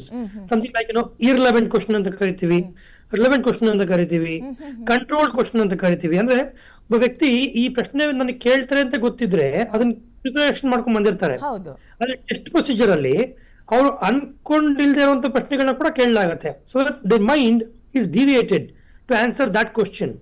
ಅದ್ ಕ್ವಶನ್ ಕೇಳಿದ ನಂತರ ತಕ್ಷಣ ಈ ಕ್ವಶನ್ ಬಂದಿರ್ತೀವಿ. ಅವಾಗ ಅವ್ರ ಬಾಡಿನಲ್ಲಿ ಆಗುವಂತ ಚೇಂಜಸ್, ಯಾವ ಪ್ರಶ್ನೆಗೆ ಅದು ಪೀಕ್ ಹೋಗುತ್ತೆ ಅಂತ ನೋಡ್ಬಿಟ್ಟು ಇಂತಿಂತ ಪ್ರಶ್ನೆಗಳಿಗೆ ಅವ್ರು ಸುಳ್ಳು ಹೇಳೋ ಪ್ರಯತ್ನ ಮಾಡ್ತಾರೆ ಅಂತ ಅವಾಗ ಗೊತ್ತಾಗುತ್ತೆ. ಯಾಕಂದ್ರೆ ಈ ಎಂಟೈರ್ ಟೆಸ್ಟ್ ಅಲ್ಲಿ ಕೆಲವು ಪ್ರಶ್ನೆಗಳನ್ನ ನಾವು ಯಾವ ರೀತಿ ಕೇಳಿರ್ತೀವಿ ಅಂತ ಕೇಳಿದ್ರೆ ಅವ್ರು ಹೇಳೋ ಉತ್ತರಗಳೇನಿದೆ ನಮಗ್ ಖಂಡಿತವಾಗಿ ಗೊತ್ತಿರುತ್ತೆ ಇದು ತಪ್ಪು ಉತ್ತರ ಅಂತ ಹೇಳ್ಬಿಟ್ಟು ಅಂತ ಕ್ವಶನ್ ಕೂಡ ಕೇಳಿರ್ತೀವಿ ನಾವು. ಅದಲ್ದಲೇನೆ ಯಾವ ಒಂದು ರಿಲೆವೆಂಟ್ ಕ್ವಶನ್ ನಾವು ಕೇಳ್ತಿರ್ತೀವಿ ಅಂದ್ರೆ ಈ ಪ್ರಕರಣದ ಕೊಲೆ ಬಗ್ಗೆ ಸಂಬಂಧಪಟ್ಟಿರುವಂತದ್ದು ಏನಿದೆ ಅದನ್ನ ಕೂಡ ನೆಕ್ಸ್ಟ್ ಕೇಳಿರ್ತೀವಿ. ಸೊ ಯಾವ ಪ್ರಶ್ನೆಗೆ ನಮ್ಗೆ ಖಂಡಿತವಾಗ್ಲೂ ಗೊತ್ತಿರುತ್ತೆ ಅವ್ರು ಸುಳ್ಳು ಹೇಳ್ತಿದ್ದಾರೆ ಅಂತ. ಪ್ಲಸ್ ಯಾವ ಪ್ರಶ್ನೆ ನಾವು ಇನ್ವೆಸ್ಟಿಗೇಟ್ ಮಾಡ್ತಿದೀವಿ ಅದಕ್ಕೆ ಬಂದಿರುವಂತ ಗ್ರಾಫ್ ನಾವು ಕಂಪೇರ್ ಮಾಡಿದಾಗ ಅವರು ನಿಜ ಹೇಳ್ತೀರಾ ಸುಳ್ಳು ಹೇಳ್ತೀರಾ ಅಂತ ಅದ್ರ ಗೊತ್ತಾಗದು. ಓಕೆ, ಸೊ ಈಗ ಈ ಸಂದರ್ಭದಲ್ಲಿ ಆಫೀಸರ್ಸ್ಗಳು ನಿಮ್ಮ ಪಕ್ಕದಲ್ಲಿ ಇರ್ತಾರೆ, ಯಾವ್ದನ್ನ ಕೇಳಬೇಕು ಏನು ಇಲ್ವಾ? ಇಲ್ಲ ಮೇಡಮ್, ಆಫೀಸರ್ಗಳು ಯಾರು ಇರೋದಿಲ್ಲ. ಮುಂಚೆನೆ ಮಾಡಿರ್ತಾರೆ ಇಂತಿಂತ ಪ್ರಶ್ನೆಗೆ ಉತ್ತರ ಕೆದಗಿಸ್ಬೇಕು ಅಂತ. ಸಿನಾರಿಯೋ ಕೊಟ್ಟಿರ್ತಾರೆ,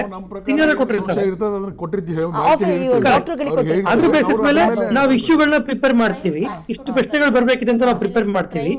ಆ ಪ್ರಶ್ನೆಗಳು ಫೋಟೋಗ್ರಾಫ್ಸ್ ಕೊಟ್ಟಿರ್ತಾರೆ, ಅದನ್ನ ಪ್ಲೇ ಮಾಡಿ ಇವರು ಓಕೆ ಕೇಳ್ತಾ ಹೋಗ್ತಾರೆ ಅಂತ. ಎಸ್ ಎಸ್ ಫಣೀಂದ್ರ ಸರ್, ಗೋ ಹೆಡ್ ಮಾತಾಡಿ. ಇಶ್ಯೂಸ್ ಅಂತ ಕರಿತೀವಿ ನಾವು ಇದನ್ನ. ಇಶ್ಯೂಗಳನ್ನ ಒಬ್ಬ ಇನ್ವೆಸ್ಟಿಗೇಷನ್ ಆಫೀಸರ್ ಅದನ್ನ ಸಬ್ಮಿಟ್ ಮಾಡಿರ್ತಾರೆ. ಸೊ ಈ ಒಂದು ಪ್ರಕರಣದಲ್ಲಿ ಇಂತಿಂತ ಇಶ್ಯೂಗಳಿದೆ ಅಂತ ಅವ್ರು ಸಬ್ಮಿಟ್ ಮಾಡಿರ್ತಾರೆ. ಆ ಇಶ್ಯೂಗಳ ಬೇಸಿಸ್ ಮೇಲೆ ನಾವು ಫರ್ದರ್ ಕ್ವಶನ್ಸ್ ಗಳನ್ನ ಬ್ರೇಕ್ ಡೌನ್ ಮಾಡಿರ್ತೀವಿ. ಕೆಲವು ವಿಚಾರ ತೋರಿಸುವಂತದ್ದು ಇರ್ಬೋದು, ಕೆಲವು ವಿಚಾರ ಕೇಳುವಂತದ್ದು ಇರ್ಬೋದು. What ever the scenario, ultimately ನಾವು ಕೇಳುವಂತ ಪ್ರಶ್ನೆಗಳಿಗೆ ಆ ಪ್ರಕ್ರಿಯೆ ಬಂದು ಎಸ್ ಆರ್ ನೋ ಅಂತ ಮಾತ್ರ ಪ್ರಕ್ರಿಯೆ ಕೊಡ್ಬೇಕಿರುತ್ತೆ ಆ ಸಬ್ಜೆಕ್ಟ್. ಈ ಒಂದು ಪ್ರೊಸೀಜರ್ ಅಲ್ಲಿ ಅವ್ರು ಏನ್ ಕ್ವಶನ್ಸ್ ಕೊಟ್ಟಿರ್ತಾರೆ, ಏನ್ ಆನ್ಸರ್ ಬಂದಿರುತ್ತೆ, ಡಿಪೆಂಡಿಂಗ್ ಅಪಾನ್ ದ ಆನ್ಸರ್ ಒಬ್ಬ ಪಾಲಿಗ್ರಾಫ್ ಎಕ್ಸಾಮ್ನರು ಇನ್ನೊಂದು ರೌಂಡ್ ಮತ್ತೆ ಪ್ರಶ್ನೆಗಳು ಕೇಳಬೇಕು ಅಂತ ಸಬ್ ಕ್ವಶನ್ಸ್ ಗಳನ್ನ ಪ್ರಿಪೇರ್ ಮಾಡ್ಕೋತೀವಿ ನಾವು. ಮೈನ್ ಇಶ್ಯೂನ ಕವರ್ ಮಾಡ್ಲಿಕ್ಕೋಸ್ಕರ ಆ ಡೈರೆಕ್ಟ್ ಕ್ವಶನ್ ಕೇಳಿ ಬರೋದಿಲ್ಲ. ಡೈರೆಕ್ಟ್ ಕ್ವಶನ್ ಕೇಳಿದಾಗ ಅವ್ರು ಟ್ರಿಗರ್ ಆಗೋ ಚಾನ್ಸಸ್ ಇರುತ್ತೆ. ಸುತ್ತಿ ಬೆಳೆಸಿ ಮಾಡಿದ್ಯಾ ಕೇಳಕ್ಕಾಗಲ್ಲ, ಬೇರೆ ಕೇಳಕ ಬರ್ತೀರಿ. ನಿನ್ನ ಯಾವುದೇ ಒಂದು ಪ್ರಕ್ರಿಯೆಯಿಂದ ಇನ್ನೊಬ್ಬರ ಜೀವ ತೆಗ್ದಿದ್ಯಾ ಅಂತ ಕೇಳ್ತೀವಿ ನಾವು. ಕೊಲೆ ಮಾಡಿದ್ಯಾ ಅಂತ ಕೇಳೋದಿಲ್ಲ ನಾವು. ಕೊಲೆ ಅನ್ನೋದು sensitive word. Okay, murder, theft, rape ಅನ್ನೋದೆಲ್ಲ ಸೆನ್ಸಿಟಿವ್ ವರ್ಡ್. ಕೇಳಿದ ತಕ್ಷಣ ಟ್ರಿಗರ್ ಆಗೋ ಚಾನ್ಸಸ್ ಇರುತ್ತದು. ಆ ಒಂದು ಕಾರಣಕ್ಕೆ ನಾವು ಸುತ್ತಿ ಬೆಳೆಸಿ ಮಾತಾಡಿರ್ತೀವಿ ಅದನ್ನ. ಅದೆಲ್ಲ ಒಂದು phase called pre test phase ಅಂತ ಕರಿತೀವಿ. ಸುತ್ತಿ ಬಳಸಿ ನೀವು ಮಾತಾಡೋ ಸೂಕ್ಷ್ಮಗಳು ಎಲ್ರಿಗೂ ಅರ್ಥ ಆಗ್ಬೇಕು ಅಂತಿರಲ್ವಲ್ಲ ಸರ್? ಅದಕ್ಕೆ ನಾವು ಪ್ರೀ ಟೆಸ್ಟ್ ಫೇಸ್ ಅಂತ ಮಾಡಿರ್ತೀವಿ ನಾವು. ಪ್ರೀ ಟೆಸ್ಟ್ ಫೇಸ್ ಅಲ್ಲಿ ನಾವು ಯಾವ ಪ್ರಶ್ನೆಗಳನ್ನ ಕೇಳ್ತೀವಿ, ಆ ಪ್ರಶ್ನೆಗಿರುವಂತ ಓವರ್ ಆಲ್ ಅರ್ಥ ಏನು. ಉದಾಹರಣೆಗೆ ಈ ಒಂದು ಪ್ರಕರಣದಲ್ಲಿ ಆ ವ್ಯಕ್ತಿನ ಸಾಯಿಸ್ಲಿಕ್ಕೋಸ್ಕರ ಅಂತ ಹೇಳ್ಬಿಟ್ಟು ನೀನ್ ಯಾವುದೇ ರೀತಿಯ ಹೆಲ್ಪ್ ಮಾಡಿದ್ಯಾ ಯಾರಿಗಾದ್ರು ಅಂತ ಕೇಳ್ತೀವಿ ನಾವು. ಹೆಲ್ಪ್ ಅಂದ್ರೆ ಏನು? ಸಾಕಷ್ಟು ವಿಧವಾದ ಹೆಲ್ಪ್ ಬರುತ್ತೆ.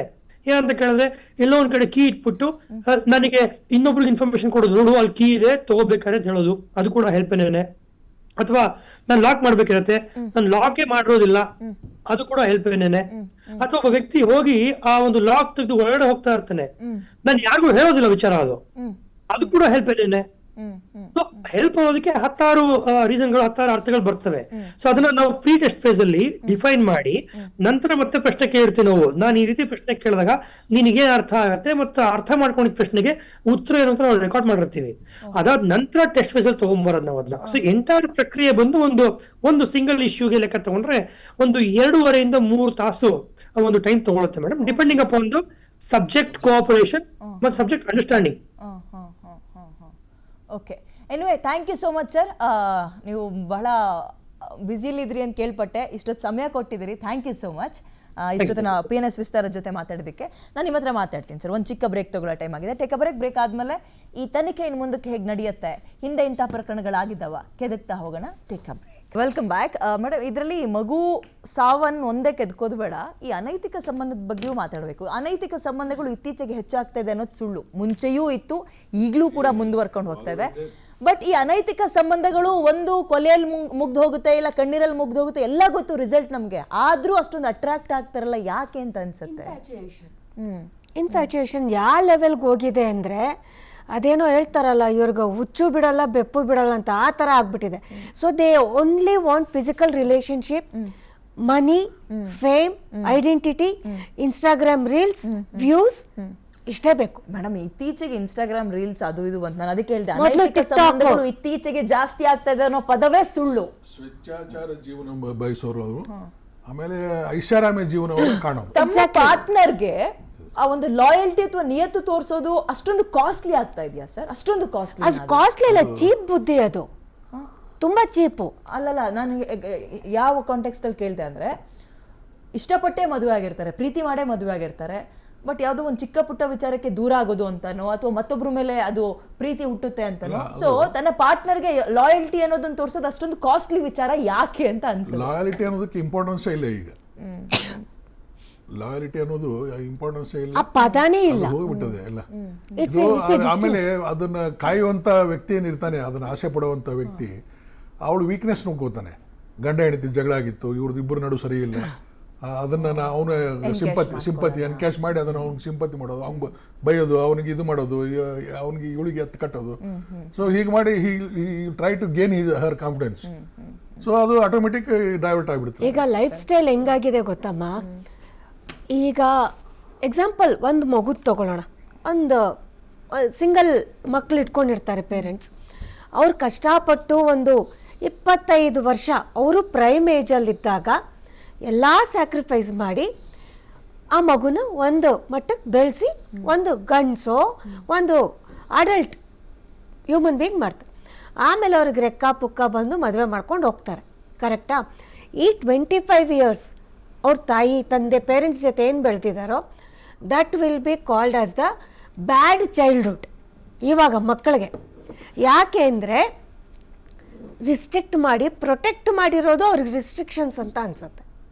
ಸೊ ಇವಾಗ ನೆಕ್ಸ್ಟ್ ಬರೋ ಲೈಫ್ ಇಸ್ ದ ಫ್ರೀಡಮ್, ಬರೋ ಲೈಫೇ ನಮ್ಮದು ನಿಜವಾದ ಲೈಫು ಅಂದ್ಕೊಂಡು ಆ ಲೈಫ್ ಸ್ಟೈಲ್ಗೆ ಇಳಿದಾಗ ವಿಚ್ ಈಸ್ ವೆರಿ ಟೆಂಪ್ರವರಿ. ಯಾಕಂದರೆ ದೇ ಆರ್ ನಾಟ್ ಸೆಕ್ಯೂರ್ಡ್.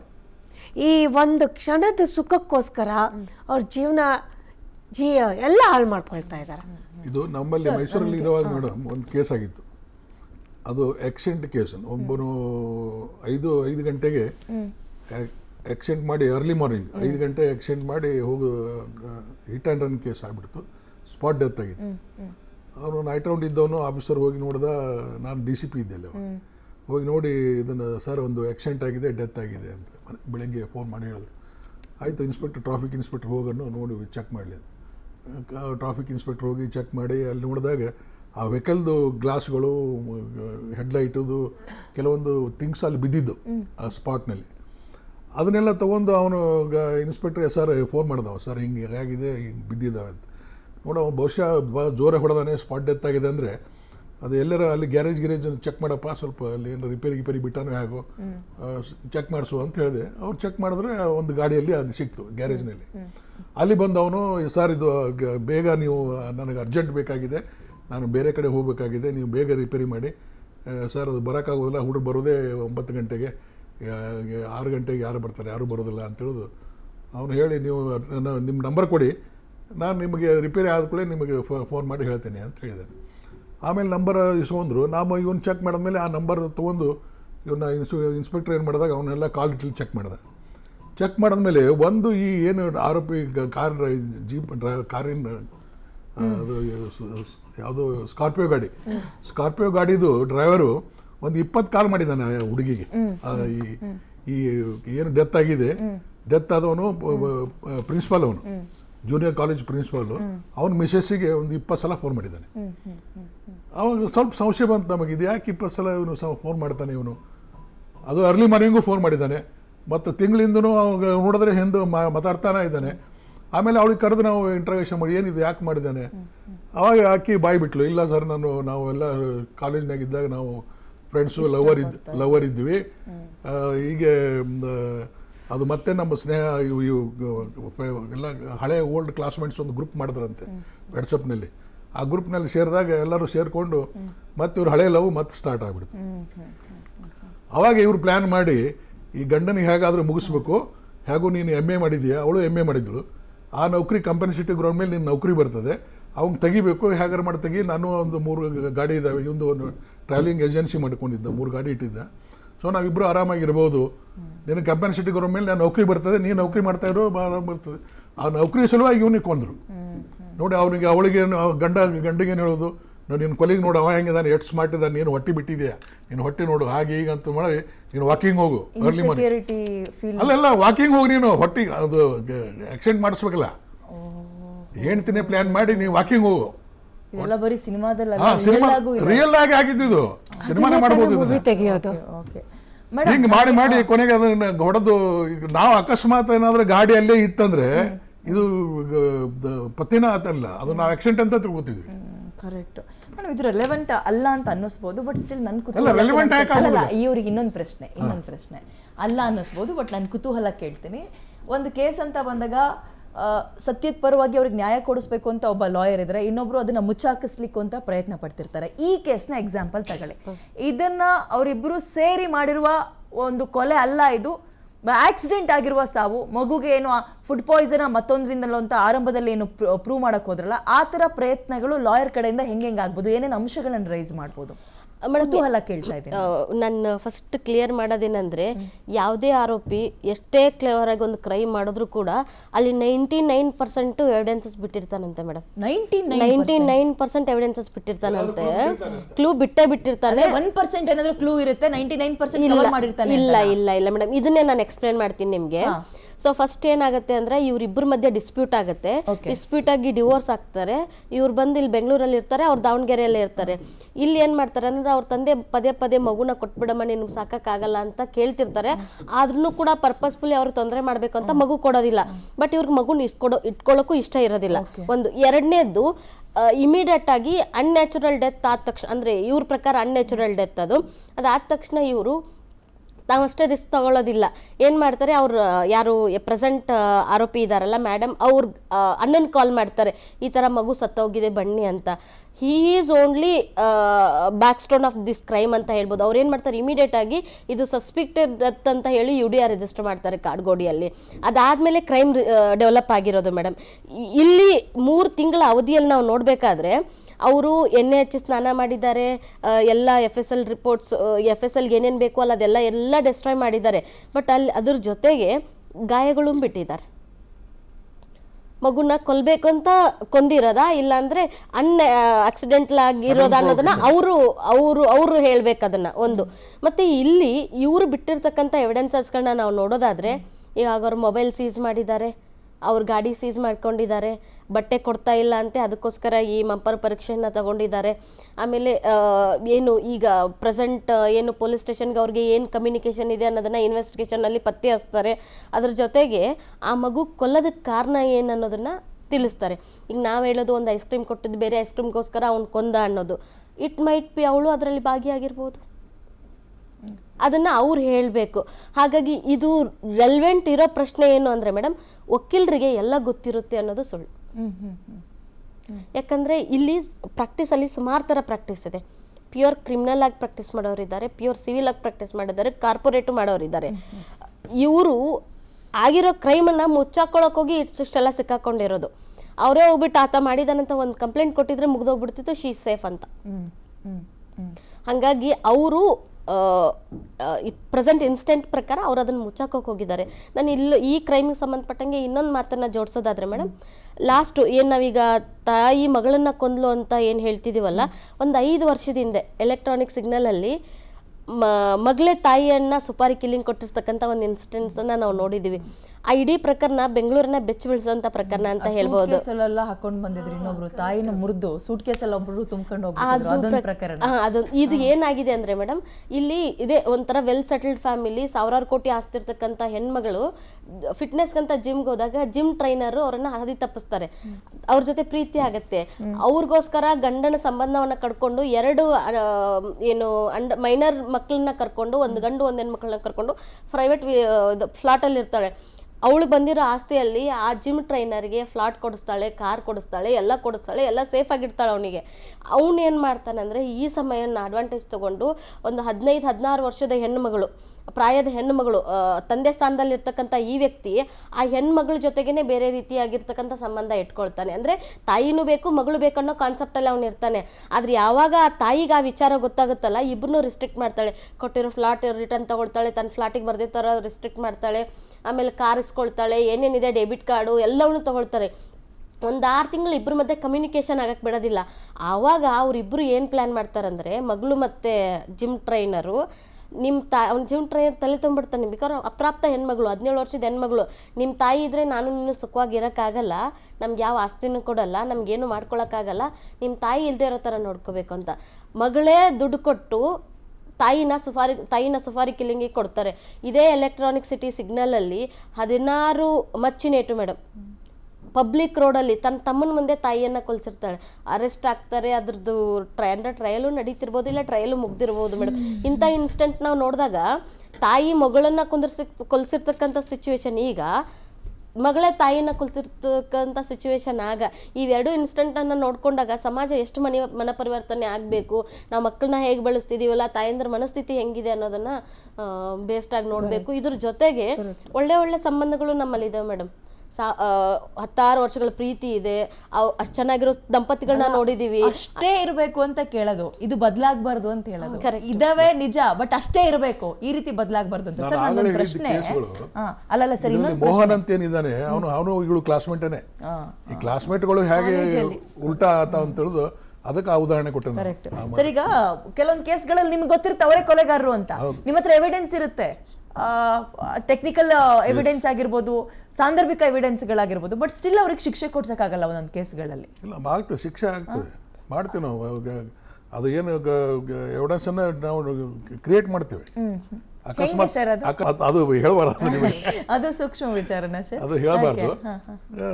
ಅದರಲ್ಲಿ ಆರೋಪಿಗಳು ಇರ್ತಾರೆ ಒಂದು 3-4 ಜನ, ಒಬ್ಬರ ಅಪ್ರೂವರ್ ಮಾಡ್ಕೋತೇವೆ, ಗೊತ್ತಿರೋದಿಲ್ಲ.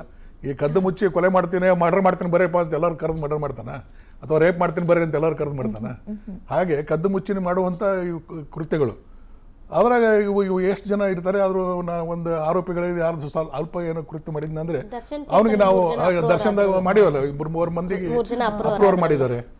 ಸೊ ಅದು ಭಾಳ ಸ್ಟ್ರಾಂಗ್. 164 ಮಾಡಿದ್ರೆ ಅದು ಭಾಳ ಅಥೆಂಟಿಕ್ ಆಗಿ ಅದು ಇದು ಆಗ್ತದೆ. ನಾವು 161 ಮಾಡಿದ್ದು ಕೋರ್ಟ್ ನಂಬೋದಿಲ್ಲ, ಅವ್ರು ನಂಬುತ್ತದೆ. ಸೊ ಹೀಗಾಗಿ ಇಂಥ ಕೇಸ್ಗಳಲ್ಲಿ ಅಮ್ಮನೇ ಮಗು ಕೊಲೆಯಲ್ಲಿ ನಾನು ಭಾಗಿಯಾಗಿದ್ದೀನಿ ಅಂತ ಒಪ್ಸೋದು ಹೆಂಗೆ ಸರ್? ಸಾವಿರಾರು ಕೇಸ್ಗಳ ಆಗಿದಾವೆ ಮೇಡಮ್, 1-2 ಅಲ್ಲ, ಬೇಕಾದಷ್ಟು ಕೇಸ್ಗಳಾಗಿದ್ದಾವೆ. ಇದರಲ್ಲಿ ಅವಳು ಹೇಳ್ತಾಳೆ, ಅದಕ್ಕೆ ಬ್ರೈನ್ ಮ್ಯಾಪಿಂಗ್ ಮಾಡಿದ ಟೆಸ್ಟ್ ಮಾಡಲಿಕ್ಕೆ ಐವೋ ರಿಕ್ವೆಸ್ಟ್ ಮಾಡ್ಕೊಂಡಿದ್ದಾನೆ. ಈಗ ಮಾಡ್ತಾರೆ ಅದನ್ನ. ಏನ್ ಸರ್ ಈ 3rd ಡಿಗ್ರಿ ಟ್ರೀಟ್ಮೆಂಟ್ ಕೊಡ್ತೀವಿ ಅಂತಿರಲ್ಲ, ಏನ್ ಮಾಡ್ತೀರಾ ಸರ್? ಅದು ಈಗ ಯಾರು ಮಾಡೋದಿಲ್ಲ ಮೇಡಮ್, ಈಗೆಲ್ಲ ಹೆದರ್ತಾರೆ. ಎಲ್ಲ human rights, lockup death, human rights, supreme court guidelines ಇವೆಲ್ಲ ಬಂದ್ಮೇಲೆ ಈಗ ಇಂಟ್ರಾಗೇಷನ್ ಮಾಡ್ಬೇಕಾದ್ರೂ ವಕೀಲರು ಸಮೇತ ಅದಕ್ಕೆ ಕುತ್ಕೊಂಡು ನಾವು ಇಂಟ್ರಾಗೇಷನ್ ಮಾಡ್ಬೇಕಂತ ಸುಪ್ರೀಂ ಕೋರ್ಟ್ ಗೈಡ್ಲೈನ್ಸ್ ಇದಾವೆ. ಸೊ ಈ ತರ ಇರುವಾಗ ಈಗ ಹೊಡೆಯೋದು ಬಿಡೋದು ಎಲ್ಲ ಅವಾಗ 1-2 ಏರೋಪ್ಲೇನ್ ಏರಿಸ್ತಿದ್ವಿ ಮೇಲೆ, ಏರೋಪ್ಲೇನ್ ಕೈ ಕಟ್ಟಿ ಮೇಲೆ ಏರಿಸೋದು, ಉಲ್ಟಾ ಮಾಡಿ, ಆಮೇಲೆ ಹಿಂದೆ ಹಾಕಿ ಬಡಿಗೆ ಹಾಕೋದು, ಆಮೇಲೆ ಒಣಕೆ ಹಾಕೋದು, ಆನಂತರ ಬರಮಪ್ಪ ಯೂಸ್ ಮಾಡೋದು. ಬರಮಪ್ಪ ಅಂದ್ರೆ ಇದು ಒಂಥರ ಅದು ಇದ್ರದ್ದು ಲಾಠಿ ಅಲ್ಲ, ಅದ್ರದ್ದು ರಬ್ಬರ್ದು ಇರ್ತದೆ. ಒಂದು ಈ ಬೆಲ್ಟ್ ಇರ್ತಾವಲ್ಲ ಇದ್ರದ್ದು, ಈ ಇದ್ರದ್ದು ಬೆಲ್ಟ್ ಇರ್ತಾವ, ಅದ್ರದ್ದು ದಪ್ಪಂದು ಒಂದು ಇದು ಸಿಗ್ತದೆ, ಪೈಪದ್ದು ಇಲ್ಲ, ಪೈಪದ್ದಲ್ಲ, ಅದು ರಬ್ಬರ್ದೇ ಇರ್ತದೆ ಅದ್ರದ್ದು, ಅಥವಾ ಇದ್ರದ್ದು ಟೈರ್ದು, ಅದರಿಂದ ಹಿಂದೆ ಹೊಡೆಯೋದು. ಆಮೇಲೆ ಬೆರಳಿಗೆ ಇದು ಹಾಕಿ ಮೇಲೆ ಒಂದಲ್ಲ 2 ಐಸ್ನಲ್ಲಿ ಮೇಲೆ ಮಲಗಿಸೋದು. ಬಿರಿಯಾನಿ ತಿನ್ನಿಸಿ ಅವನಿಗೆ ಸೂಕ್ಷ್ಮ ಇದ್ದ, ಅವನು ಹೊಡೆಸೋಳಿಗೆ ಗಟ್ಟಿ ಇಲ್ಲಪ್ಪ, ಏನಾರು ಒಂದು ವೇಟ್ ಹೊಡೆದ ಸಾಯ್ತಾನ ಅಂದ್ರೆ ಅವನಿಗೆ ಬಿರಿಯಾನಿ ತಿನ್ನಿಸಿ ನೀರು ಕೊಡುವಂಗಿಲ್ಲ, ಆಮೇಲೆ ಮಲಗಿಸುವಂಗಿಲ್ಲ, ನಿದ್ದೆ ಮಾಡುವಂಗಿಲ್ಲ. ಹಂಗ ಮಗನ ನಿಜ ಹೇಳೋ ಕೊಡ್ತೀನಿ ನೀರು. ಬಿರಿಯಾನಿ ತಿಂದ ಮೇಲೆ ಅದು ಬಾಯಾರಿಕೆ ನಾನ್ ವೆಜ್ ಅದು ಬೇಕು ಅನಿಸ್ತಿರ್ತದೆ ನೀರು. ಆಮೇಲೆ ಸಂಕಟ ಹೆಚ್ಚಾಗಿ ಹೇಳ್ತೀನಿ ಬಿಡಿ ಸರ್. ಆಮೇಲೆ ಅವ್ರಿಗೆ ಯಾರಿಗೆ ಇಷ್ಟ ಯಾರಿಗೆ ಹೆಚ್ಚು ಅದು ನಾವು ಕೊಲಾಬ್ರೇಷನ್ ಎವಿಡೆನ್ಸ್ ಇರ್ತಾವೆ ಮೇಡಮ್, ಅದು ಕೊಲಾಬ್ರೇಟಿವ್ ಎವಿಡೆನ್ಸ್ ಇರ್ತವೆ, ಸಾಕ್ಷ್ಯಗಳು ಇರ್ತವೆ, ಅಂಥವೇನಾದ್ರೂ ಥಿಂಗ್ಸ್ ಸಿಕ್ಕಿರ್ತವೆ, ಸೀನ್ ಆಫ್ ಅಫೆನ್ಸ್ದಲ್ಲಿ ಎಲ್ಲ ಸಾಮಾನುಗಳು ಸಿಕ್ಕಿರ್ತವೆ. ಅದಕ್ಕೆಲ್ಲ ಕೊಲಾಬ್ರೇಷನ್ ಮಾಡಿ ನಾವು ಫಿಕ್ಸ್ ಮಾಡ್ತೇವೆ, ಸುಮ್ಮನೆ ಮಾಡೋದಿಲ್ಲ. ಈಗ ಆರೋಪಿ ಒಂದು ಸೀನ್ ಆಫ್ ಅಫೆನ್ಸ್ದಲ್ಲಿ ಒಂದು ಮೊಬೈಲ್ ಸಿಕ್ಕರೆ ನಮಗೆ ರೆಡಿಮೇಡ್ ಫುಡ್ ಸಿಕ್ಕಂಗೆ ಈ ಮೊಬೈಲ್ನಲ್ಲಿ ಎಲ್ಲಾನು ಇರ್ತದೆ ಅಲ್ಲಿ. ಈಗೀಗ ಅವಾಗಂತೂ ಇರಲಿಲ್ಲ, ಅವಾಗ ಹಂಗೆ ಕಲೆಕ್ಟ್ ಮಾಡ್ತಿದ್ವಿ ನಾವು, ಕಲೆಕ್ಟ್ ಮಾಡ್ತಿದ್ದು. ಮತ್ತೆ ನಮಗೆ 90% ಇವನೇ ಮಾಡಿದ ಅಂತ ನಮಗೆ ಗೊತ್ತಾಯ್ತು, ತನಿಖೆಯಿಂದ ಇವನೇ ಮಾಡಿದ ಗೊತ್ತಾಗ್ತದೆ. 10% ಡೌಟ್. ಅಲ್ಲ, ಇವಾಗ ಸರ್ ಒಂದು ಸ್ಕಾರ್ಪಿಯೋದು ಇಲಸ್ಟ್ರೇಷನ್ ಕೊಟ್ರಲ್ಲ, ಅವರು ಹೆಂಡ್ತಿನೇ ಹೋಗು ಅಂತ ಆಕ್ಸಿಡೆಂಟ್ ಮಾಡಿಸಿದ್ರು ಅಂತ. ಈ ಕೇಸಲ್ಲೂ ವೆನ್ನೆಲ್ಲ ಕೇಸ್ನಲ್ಲೂ ಈಕೆ ಐಸ್ ಕ್ರೀಮ್ ಕೊಡ್ಸ್ಬಿಟ್ಟು, ಆ ಫೋಟೋ ನೋಡಿದ್ರೆ ಹೊಟ್ಟೆ ಉರಿಯತ್ತೆ. ಆ ಮಗುದು ಲಾಸ್ಟ್ ಐಸ್ ಕ್ರೀಮ್ ಕೊಡ್ಸು ಅಂತ ಶಾಪಿಂಗ್ ಹೋಗೋದು intentionally, it was a planned murder. Did she by that time escape ಆಗಕ್ಕೆ? ಮೇ ಬಿ ಆ ಆಂಗಲ್ ನಲ್ಲೂ ತಗೊಳ್ತಾರೆ ಅಂತ ಕಾಣುತ್ತೆ, ಅದಕ್ಕೋಸ್ಕರನೇ ಹೊರ ಕರ್ಕೊಂಡು ಹೋದ್ರು ಏನೋ ಅಂತ. ಎಲ್ಲಾ ಆಂಗಲ್ ನಲ್ಲೂ ತನಿಖೆ ಮಾಡ್ತಾರೆ, ಗೊತ್ತಾಗ್ತದೆ ಏನಾಗಿ ಅಂತ ಗೊತ್ತಾಗ್ತದೆ. ಸೊ ನಾನು 8 ಜನರ ಒಂದು ಟೀಮ್ ಅನ್ಕೊಂಡೆ, 8 ಟೀಮ್ಸೇ ಮಾಡಿದ್ದಾರೆ, ತಂಡವನ್ನೇ ಮಾಡಿದ್ದಾರೆ ಅಂತ. ಹೆಂಗ್ ವರ್ಕ್ ಆಗುತ್ತೆ 8 ತಂಡಗಳು ಇದ್ರಲ್ಲಿ? ಅಲ್ಲ ಮೇಡಮ್, ಏನಾಗುತ್ತೆ ಅಂದ್ರೆ ಇದರಲ್ಲಿ as per my experience divide ಮಾಡ್ತಾರೆ.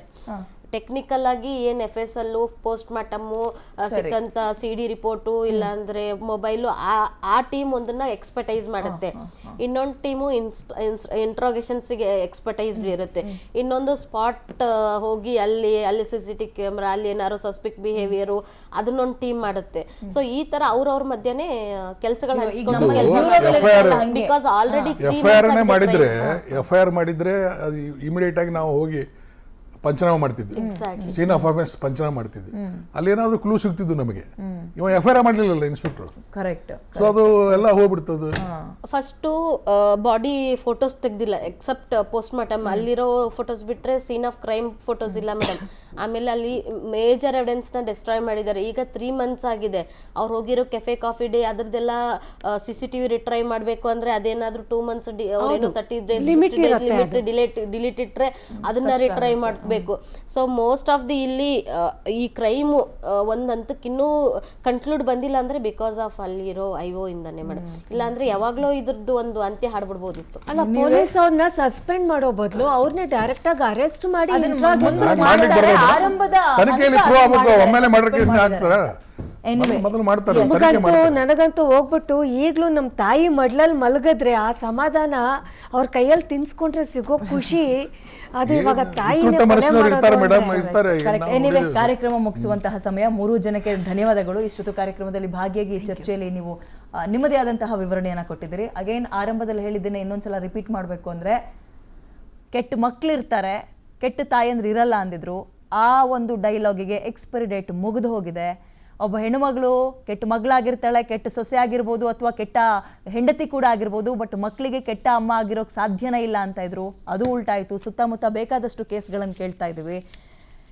ಹಿಂಗೆ ಮುಂದುವರ್ಕೊಂಡು ಹೋದರೆ ನನಗೆ ಆ್ಯಂಡ್ ಈ ವೆನಿಲಾ ಕೇಸ್ನಲ್ಲಿ ಇನ್ನೊಂದು ವಿಚಾರ ಗೊತ್ತಾಗಿದೆ ಏನಂದರೆ, ಮಗುವಿನ ಬಣ್ಣ ಕಪ್ಪು ಅನ್ನೋದು ಆಕೆಗೆ ಮುಜುಗರ ಆಗ್ತಾ ಇತ್ತು. ಅಂದರೆ ಹೆತ್ತವರಿಗೆ ಹೆಗಣ ಮುದ್ದು ಅಂದರು. ಹೊರಗಿನವರು ಆಡ್ಕೊಳ್ಳಿ, ಮಗು ಬಣ್ಣ ಹಂಗಿದೆ, ಮಗು ಮೂಗು ಹಿಂಗಿದೆ, ಮಗು ಕಿವಿ ಹಿಂಗಿದೆ, ಬಟ್ ತಾಯಿ ಅದನ್ನು ಸೇಫ್ ಮಾಡಬೇಕಿತ್ತು. ನನ್ನ ಮಗು ನನ್ನ ಕಣ್ಣಿಗೆ ಚೆನ್ನಾಗಿದೆ, ಚೆನ್ನಾಗಿ ಬೆಳೆಸ್ತೀನಿ, ಚೆನ್ನಾಗಿ ಓದಿಸ್ತೀನಿ ಅನ್ಬೇಕಿತ್ತು. ಮತ್ತೊಬ್ಬನಿಗೋಸ್ಕರ ಮಗು ಬಣ್ಣ ಸರಿ ಇಲ್ಲ, ಮಗು ಅಡ್ಡಿ ಆಗ್ತಿದೆ, ನಾನು ಇನ್ನೊಬ್ಬನ ಜೊತೆಗೆ ಸುಖವಾಗಿ ಸಂಸಾರ ಮಾಡೋಕ್ಕೆ ಅನ್ನೋ ಕಾರಣಕ್ಕೆ ಮಗುವನ್ನು ಕೊಲ್ತಾರೆ ಅಂದರೆ, ಕೊಂದಾದ ನಂತರ ಅದನ್ನು ಮುಚ್ಚಾಕಕ್ಕೆ ಪ್ರಯತ್ನ ಪಡ್ತಾರೆ ಅಂದರೆ ಯೋಚನೆ ಮಾಡಬೇಕು ಸುತ್ತಮುತ್ತ ಎಂತೆಂಥವ್ರಿದ್ದಾರೆ ಅಂತ. ಸರಿ, ಕಾರ್ಯಕ್ರಮವನ್ನು ಮುಗಿಸುವಂತಹ ಸಮಯ. ನೋಡ್ತಾ ಇರಿ PNS ವಿಸ್ತಾರ. ಇದು ನೇರ, ನಿಖರ ಮತ್ತು ಜನಪರ. Thank you.